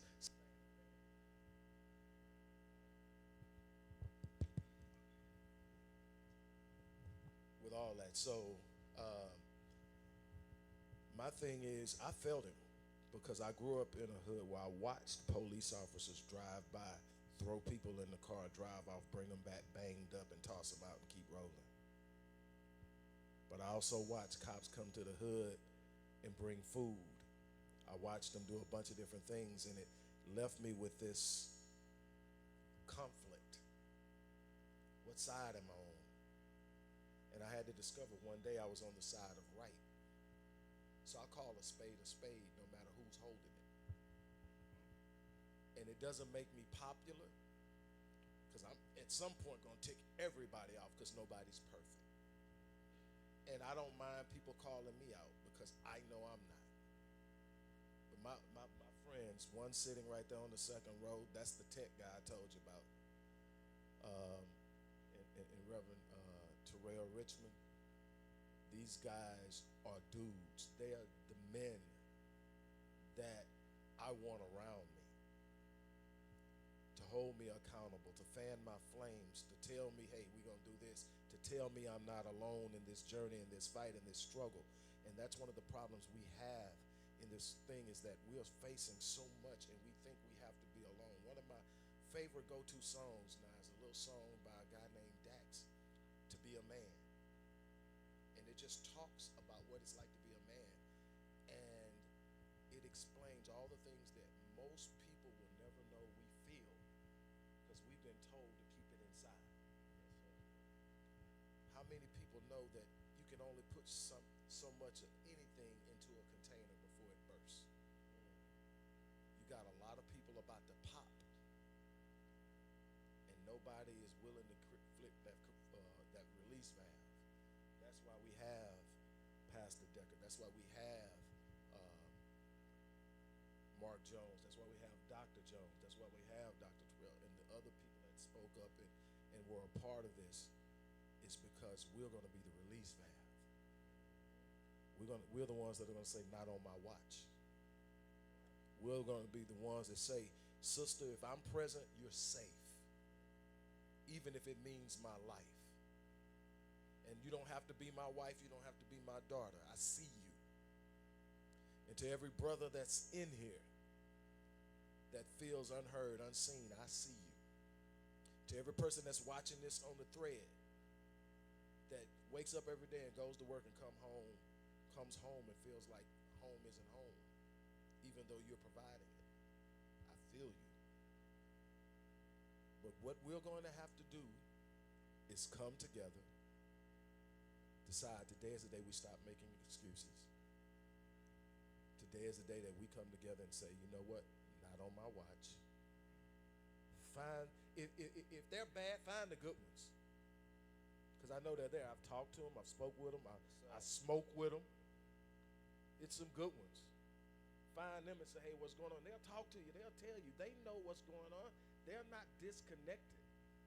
But I can tell you, it's some places that you can go that you're supposed to be getting help. Them are the ones that's trying to hurt you, selling you out every chance they get.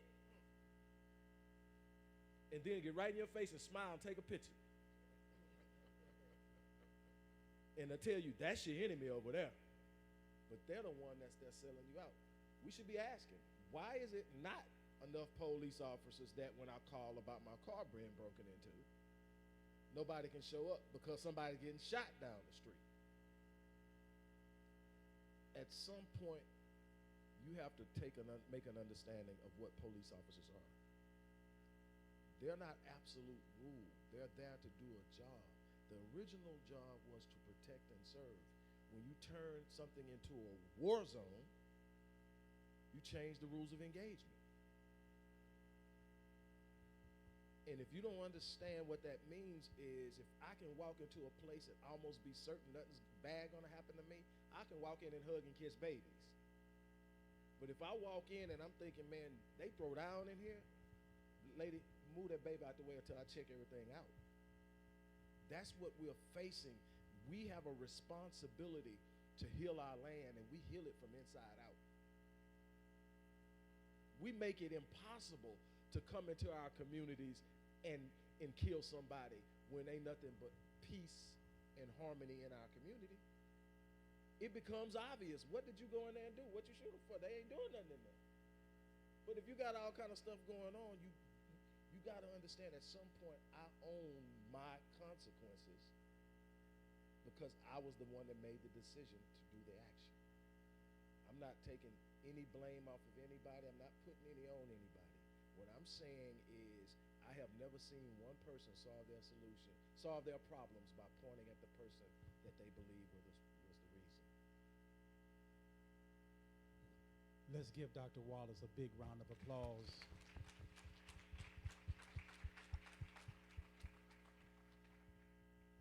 How many learned something today? Yes, indeed. How many learned something today from Yes, Dr. Wallace? indeed. He is a man of value, a man of stature, but also he's a man with a heart, and he can take it right down the middle. I want to say to Dr. Wallace, I appreciate you so much for taking time out on your busy schedule. We're going to make it happen that everybody, we have their information to get his information so that if you miss out on getting any of his literature and reading on the works that he has done, you're going to miss out on a treat. I want to make sure they get that information, Dr. Wallace, so they can follow you in read and in literature as well as in speech. I thank you for coming out. I thank you for being as attentive as you have been. And to Harris County, I truly thank you for engaging in this community dialogue and bridging the gap between community and law enforcement. It takes two. I want you to repeat after me. If it's going to be, it's got to be with me. It got to be with me. And that's where it all begins, the man in the mirror. Amen. The man in the mirror. At this time, I'm not going to hold you. It's 20 past. I owe you 20 minutes. I said from 11 to 1, I owe you 20 minutes. But if you have any alts, charge it to my head and not my heart. Dr. Jones, let's owe him 30 minutes. That was the young lady had a hand up for a question, and we don't want to. Did you still have a question? Well, Pastor Decker, it's in your hands. Come on up. It's in your hands. Did you still have a question? You had your hands up. Did you still have a question? No, right in front of you. She never got it addressed. Did she have a question? Let her answer her question, and then if the panelists can give a 30-second, just your final comments, and then we'll close in prayer. And he would not be. This is the first time, but not the last time. He'll be a frequent face here at the church, and in anything involving community. We'll make sure that the community gets what he's giving. Give her question, then we will wrap it up. Thank you again, Dr. Jones, for bringing us all together. Hello. I have it. She got.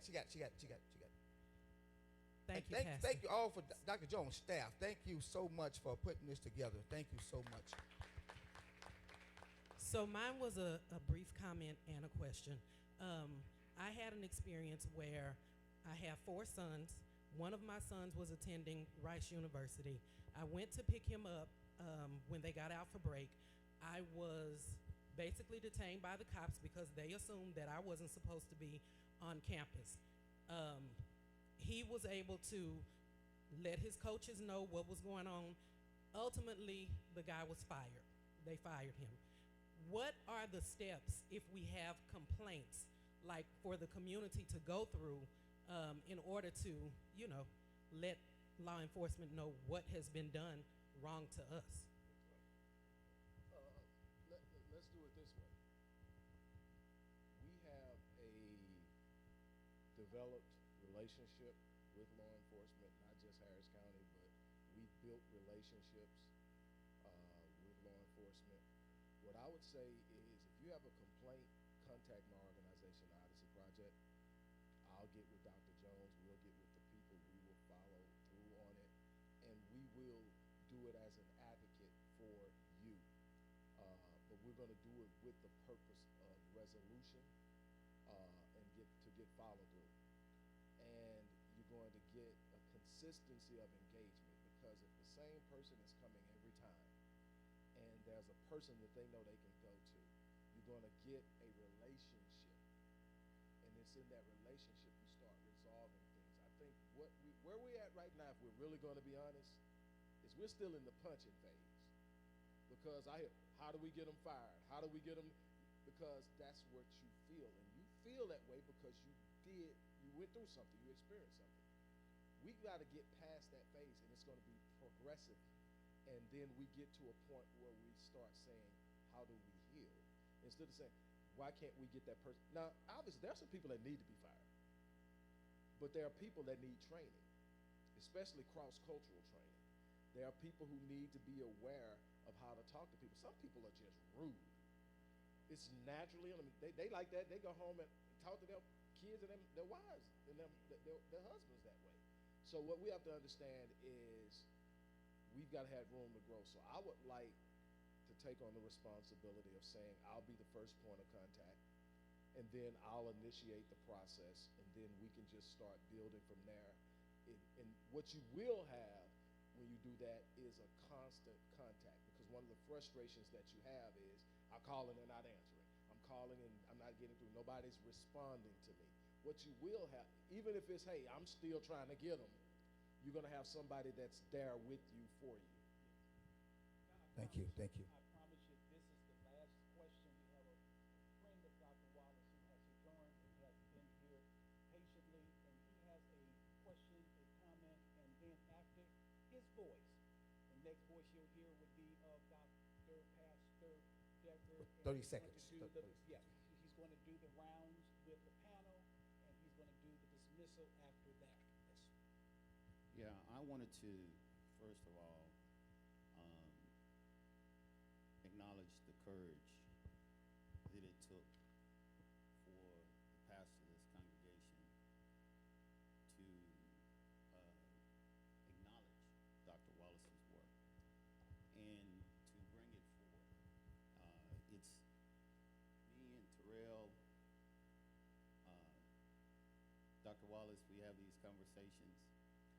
And what's interesting was just last night, me and Terrell having a conversation about how often in the church, I'm raised in the church, Southern boy, those sorts of things, how oftentimes what we lack is the practical application of things that help us in our day-to-day lives. We get taught to be spiritual, right? But we don't get taught the skills that we need in order to live out our lives in a good and functional way. Moses is a slave, but God puts him in Pharaoh's house because to lead a multitude of people to freedom who had never experienced freedom and who were always in a cage, once set free, they have to have someone who understands that, well, these people need to be fed. They need to have security, police officers. They need to have government, right? These are all the logistics that allow them to live their lives and have a quality of life. That's what we're talking about here, right? So I want to acknowledge the pastor, One, because he sees it, right? We can be very spiritual people, right?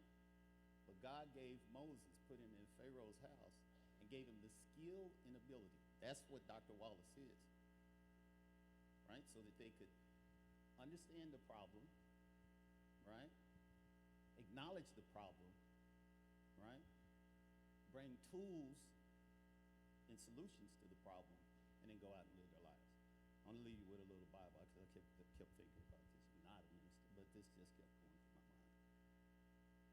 One was John 9 and 25. And it talks about a blind man being healed, right? And the assumption is that this blindness is due to sin, right? So it presumes that if you were born blind, that you sinned before you were born, right? Now that's critical to me, okay?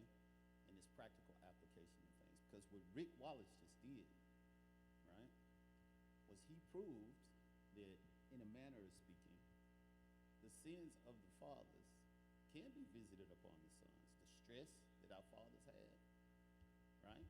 The anxiety that our fathers, he's given us proof. That's a extraordinary thing that everyone in this room is witnessing right now. So I want to acknowledge it, right? And that's not just for the people who live in the community. It's for the police officers as well, right? Last thing is Matthew 5 and 14. Jesus says, if the blind lead the blind, right, we'll all go into a ditch. Assume that we're all blind. This is what this topic talks about. These police officers that go home, most police officers that I know, military folks that I know, they're not just first generation officers. They're second, third, fourth, fifth, sixth generation officers, military, right? What that suggests to me is that the things that they experience, they bring home and it becomes normal. This is what Rick is talking about, right? And so you have an officer and the people in the community, things that they bring home, it becomes normal, right? But it's a different thing when you acknowledge, and I'm sorry for taking so long, when you acknowledge that a problem exists because it is something that is being, forced upon you. It's different when you say, hey, I'm sick. I'm sick. You understand? We are in this boat together. There can't be enough police officers. You'd have to have a legion of police officers to solve every problem in this community. So it means that the community, right, has to work hand in hand with the police officers, right? So I just wanted to say that and acknowledge that and thank Rick for his research. Thank you so much for those comments. Thank you so much. Real quick, the park is real 30 to 60 seconds, just your final remarks, and thank you guys for serving on this panel.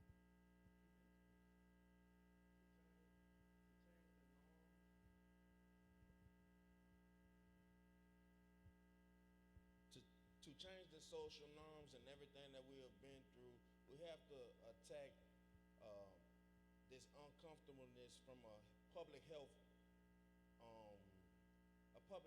way of thinking. When Corona came, when the flu comes or anything like that, we go engage the problem. We go straight to it. Right now what we're doing, we're just letting it come and hit us. We gotta engage the community. We have to, for me personally, I want to thank every officer for being in here. Thank for having the open ears because it's a risky business. When you're dealing with high level, and me as an outreach specialist, I know what it takes dealing with high risk individuals now, and I don't have a weapon when I go in the community. So now to understand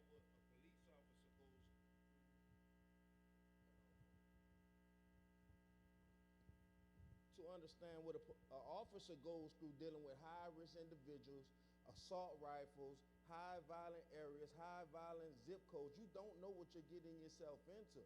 So we have to attack it from a public health just like we attacked Corona and we tried to shut that thing down in a year and it was a national epidemic.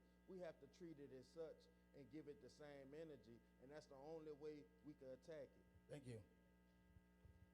I'll be 15 seconds. I couldn't agree wholeheartedly with more than what you said, what Dr. Wallace has said, what Marcus said. Again, back to action. Something that I partake in as far as therapy, it's changed my life. I strongly, strongly, strongly, strongly encourage you, get Dr. Wallace's information, set up a time to just talk about what therapy is, how to work through trauma, how to work through these childhood issues, because you cannot do it by yourself. You can't drink your way to it, you can't smoke your way to it, you can't sex your way to it. You gotta walk through it with God. Spiritual healing, mental health has to be addressed right now, because just like Corona, we're in a critical epidemic type situation, and you gotta face your mental health issues. Amen. Thank you. First off, I want to say thank you all for having all of us here today. And secondly, we do hear you. Harris County Sheriff's Office itself, we have a community relations division. Sergeant Williams, who works all the time with Pastor Decker, he's always in the community. He has a whole team where they go out and they go to different areas, they go to different neighborhoods, they help individuals. If it's getting furniture or whatever it is, they help them with that. For as my division, we are reentry and education within the jail system. So our job is to make sure that anyone who wants the assistance while they are in jail, when they're getting ready to be released, whether it be a GED, whether it be a high school diploma, whether it be counseling services, whether it be group or individual counseling services, parenting skills for our females and our males in the jail. So there are a lot of positive things that we are doing. It's just knowing the different entities of the organization, but we are there to help. And if you want to come to the reentry and education suites and possibly do a tour, or if you want to get with Sergeant Williams in community relations, we are always glad to get with you and see what it is that you need. Thank you for all that you do. So just want to thank Dr. Jones, Pastor, obviously for hosting, Dr. Wallace, all those on the panel, all those that came. I'm a Marine, I'm a high energy guy, so I have a lot of pent up emotion and energy, and I just want to thank you, Dr. Wallace, because at the end, you provided some sort of solution. You know, you told the young lady to get in touch with your organization, because it's good to have context, and thank you, Pastor, for speaking of the budget limitations and different things that the police force have to deal with while addressing our needs, but you can't just knock on a door and expect them to come out. You got to bang that door down, and then you have to make sure that's the door that you're supposed to be banging down to get the solution that you're looking for, get the answers that you're looking for. So I want to tell you thank you very much for that, because this is great to sit around and talk and voice your opinions. The two young ladies, the young lady said when she was at Rice University, and there was some action that took place. The young lady that had some sort of lawsuit or something out. I need to know who to talk to, when to talk to them to get my problems addressed. And so, again, that was very big to me. I got excited when you spoke of your organization, and I'm looking forward to finding out, because we had response time, we had mental health concern, and the brother said some sort of inequality with who comes. They don't look like us necessarily in our neighborhood, so when they don't look like us, they don't understand us, they don't hear us. So what I was saying earlier is, make yourself known. It's not just on them, on law enforcement, it's on the community, which I think I heard. Be accountable unto ourselves, what we need to do. So don't just come here and we hear some things and then go back and that's it, and we're waiting for other folks to take action. Find out, call somebody up, look online, see what it is that we need to do. Because the biggest effect will come from us.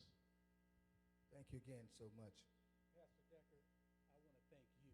I want to personally thank you. Let's give Pastor Deckard. This man works endlessly and tirelessly.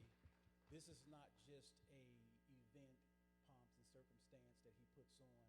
Pastor Deckard he's the blueprint, he's the fabric of this community and others. And I tell you, let's give him another hand of appreciation. You just don't know how many lives you're saving. He's a pastor that's saving souls, but he's a man that's saving lives. We gave you a button at the beginning of this symposium, and it's from Wellspring Family and Community Institute, taking the stigma out of mental health. It's okay to see a therapist. It's okay to seek out counseling. It's okay to admit that I have a concern. People, will you be on the front lines with me to help take the stigma out of mental health and mental illness? Will you be on the front line with me? The last words, and we're on our way home, Pastor Deckard. Let's all stand, please. And while we're standing, let's thank Dr. Wallace, Dr. Jones, his staff, all the panelists. Let's thank the law enforcement officers who showed up today. And let's thank you yourselves. Give God a great big hand for all that we experienced on today. And again, this is a beginning point. I'm going to figure out how we can do this once a quarter and create some type of podcast with Dr. Wallace, Dr. Jones, once a month. We want to keep this out front. We want to keep this going because this movement is necessary for our communities. Real quick announcement. On yesterday, I was at another mental health conference, and the University of Houston is doing a survey. It's called Study of Suicide in Black Youth. Black Mental Health Matters. And between the age of 11 and 17, if you have any children in your family between the age of 11 and 17, or if anyone here in that age range today, they're giving you $40 to take an online survey. So just see me, you get the QR code, make copies of this. Let your kids go and do this, and they'll get a $40 Amazon gift card, a survey on suicide in Black youth. This is a resource that we can use. Now, as we're standing for our closing prayer, again, I am so thankful for what took place today. And I want to also, if you are seeking a church home, just seeking spiritual base and foundation, I just think that this Greenhouse International Church is a great place to connect to. It's more than just preaching on Sunday. We do outreach 7 days a week to be a blessing to the community. You see all these tables over here. Dr. Wallace on tomorrow. We're going to just, Christmas after Christmas, we'll just give people gifts just because we want to put a smile on their face, because a smile on their face will keep their brain thinking. We want you to know you matter. So come here any given Sunday at 10:30 and be blessed. If you live in zip codes that are in Uplift Harris, that's $500 a month for 18 months for families who are living in impoverished zip codes. There's information on the back table. Sign up today. The deadline is rapidly coming. You'll get $500 a month for 18 months through Harris County. We partner with anybody that's helping people. So while we're standing in prayer, now, Dr. Wallace, we've had several conversations now, and I know you are a man that connects with God. So I don't want to say the final prayer. I want you to pray us out because it's evident that you spend time with God. And again, I thank you for connecting me with him, but I don't think he realized what you put him in, because we're getting ready to create a revolution. And we're getting ready to take some things back. I'll share this real close. So in this community, if someone comes and says, there's a drug house at such and such address, I go and knock on the door of the drug house. And I say, I'm pushing hope, you're pushing dope. You got 30 days to join church, get a job. On day 31, your dope house comes to my house, I'm coming back with law enforcement shutting you down. You know where I go, you know where I work. If you want to come kill me, good. They killed all my heroes, so I'm going to die for what I believe in. So you just joined a real radical war, because the information you're giving will stop them from killing me, but will cause them to live a better life. So thank you, brother. Welcome to the madhouse. All right, everybody bow your head. Most heavenly and gracious Father, we stand before you humbled but sturdy and intent. We ask for your revelation to pour out, your guidance, your light, your spirit to be before us, so that we not only have the energy to move, but the direction in which we do move. Strengthen the men that are willing to stand and us the strength and the fortitude to stand when others crumble. Give us the power and the willingness to cover our women. Give our women the discernment that's so necessary for them to see the things we miss. Let us be a force and a representation of who you are by the lives we live. And if we consistently do that, we will shake up the world. We call down your favor, we call down your power, we stand up underneath it, and we proclaim right now that absolutely nothing will stand in the way of what you have set forth. We speak it with power, we declare it with certainty. Amen. I'd like to have the panel just stay, hold your seat. We're going to take a... They said I should give it up like that just ain't good enough. Hello everybody, Dr. Rick Wallace here, dropping in with a little special announcement for those who have followed me for any stretch of time. You know, outside of the businesses that I run, like Myriad Business Solutions, the Epigenetics Institute, Odyssey Media Group, I also do a great deal of work inside of the inner city communities in Houston, Dallas, and other areas. I'm asking now, as we push a fundraiser, that you support what the Odyssey Project is doing in the inner cities, especially with programs like Black Men Lead, which is a rite of passage initiative, and Restoring Ghetto's Forgotten Daughters, which is a program focused on helping young girls, but boys as well, suffering from childhood sexual abuse, rape, molestation, domestic abuse, absentee fatherhood, and so many other things. The information will be in the box. Thank you. I'm free to be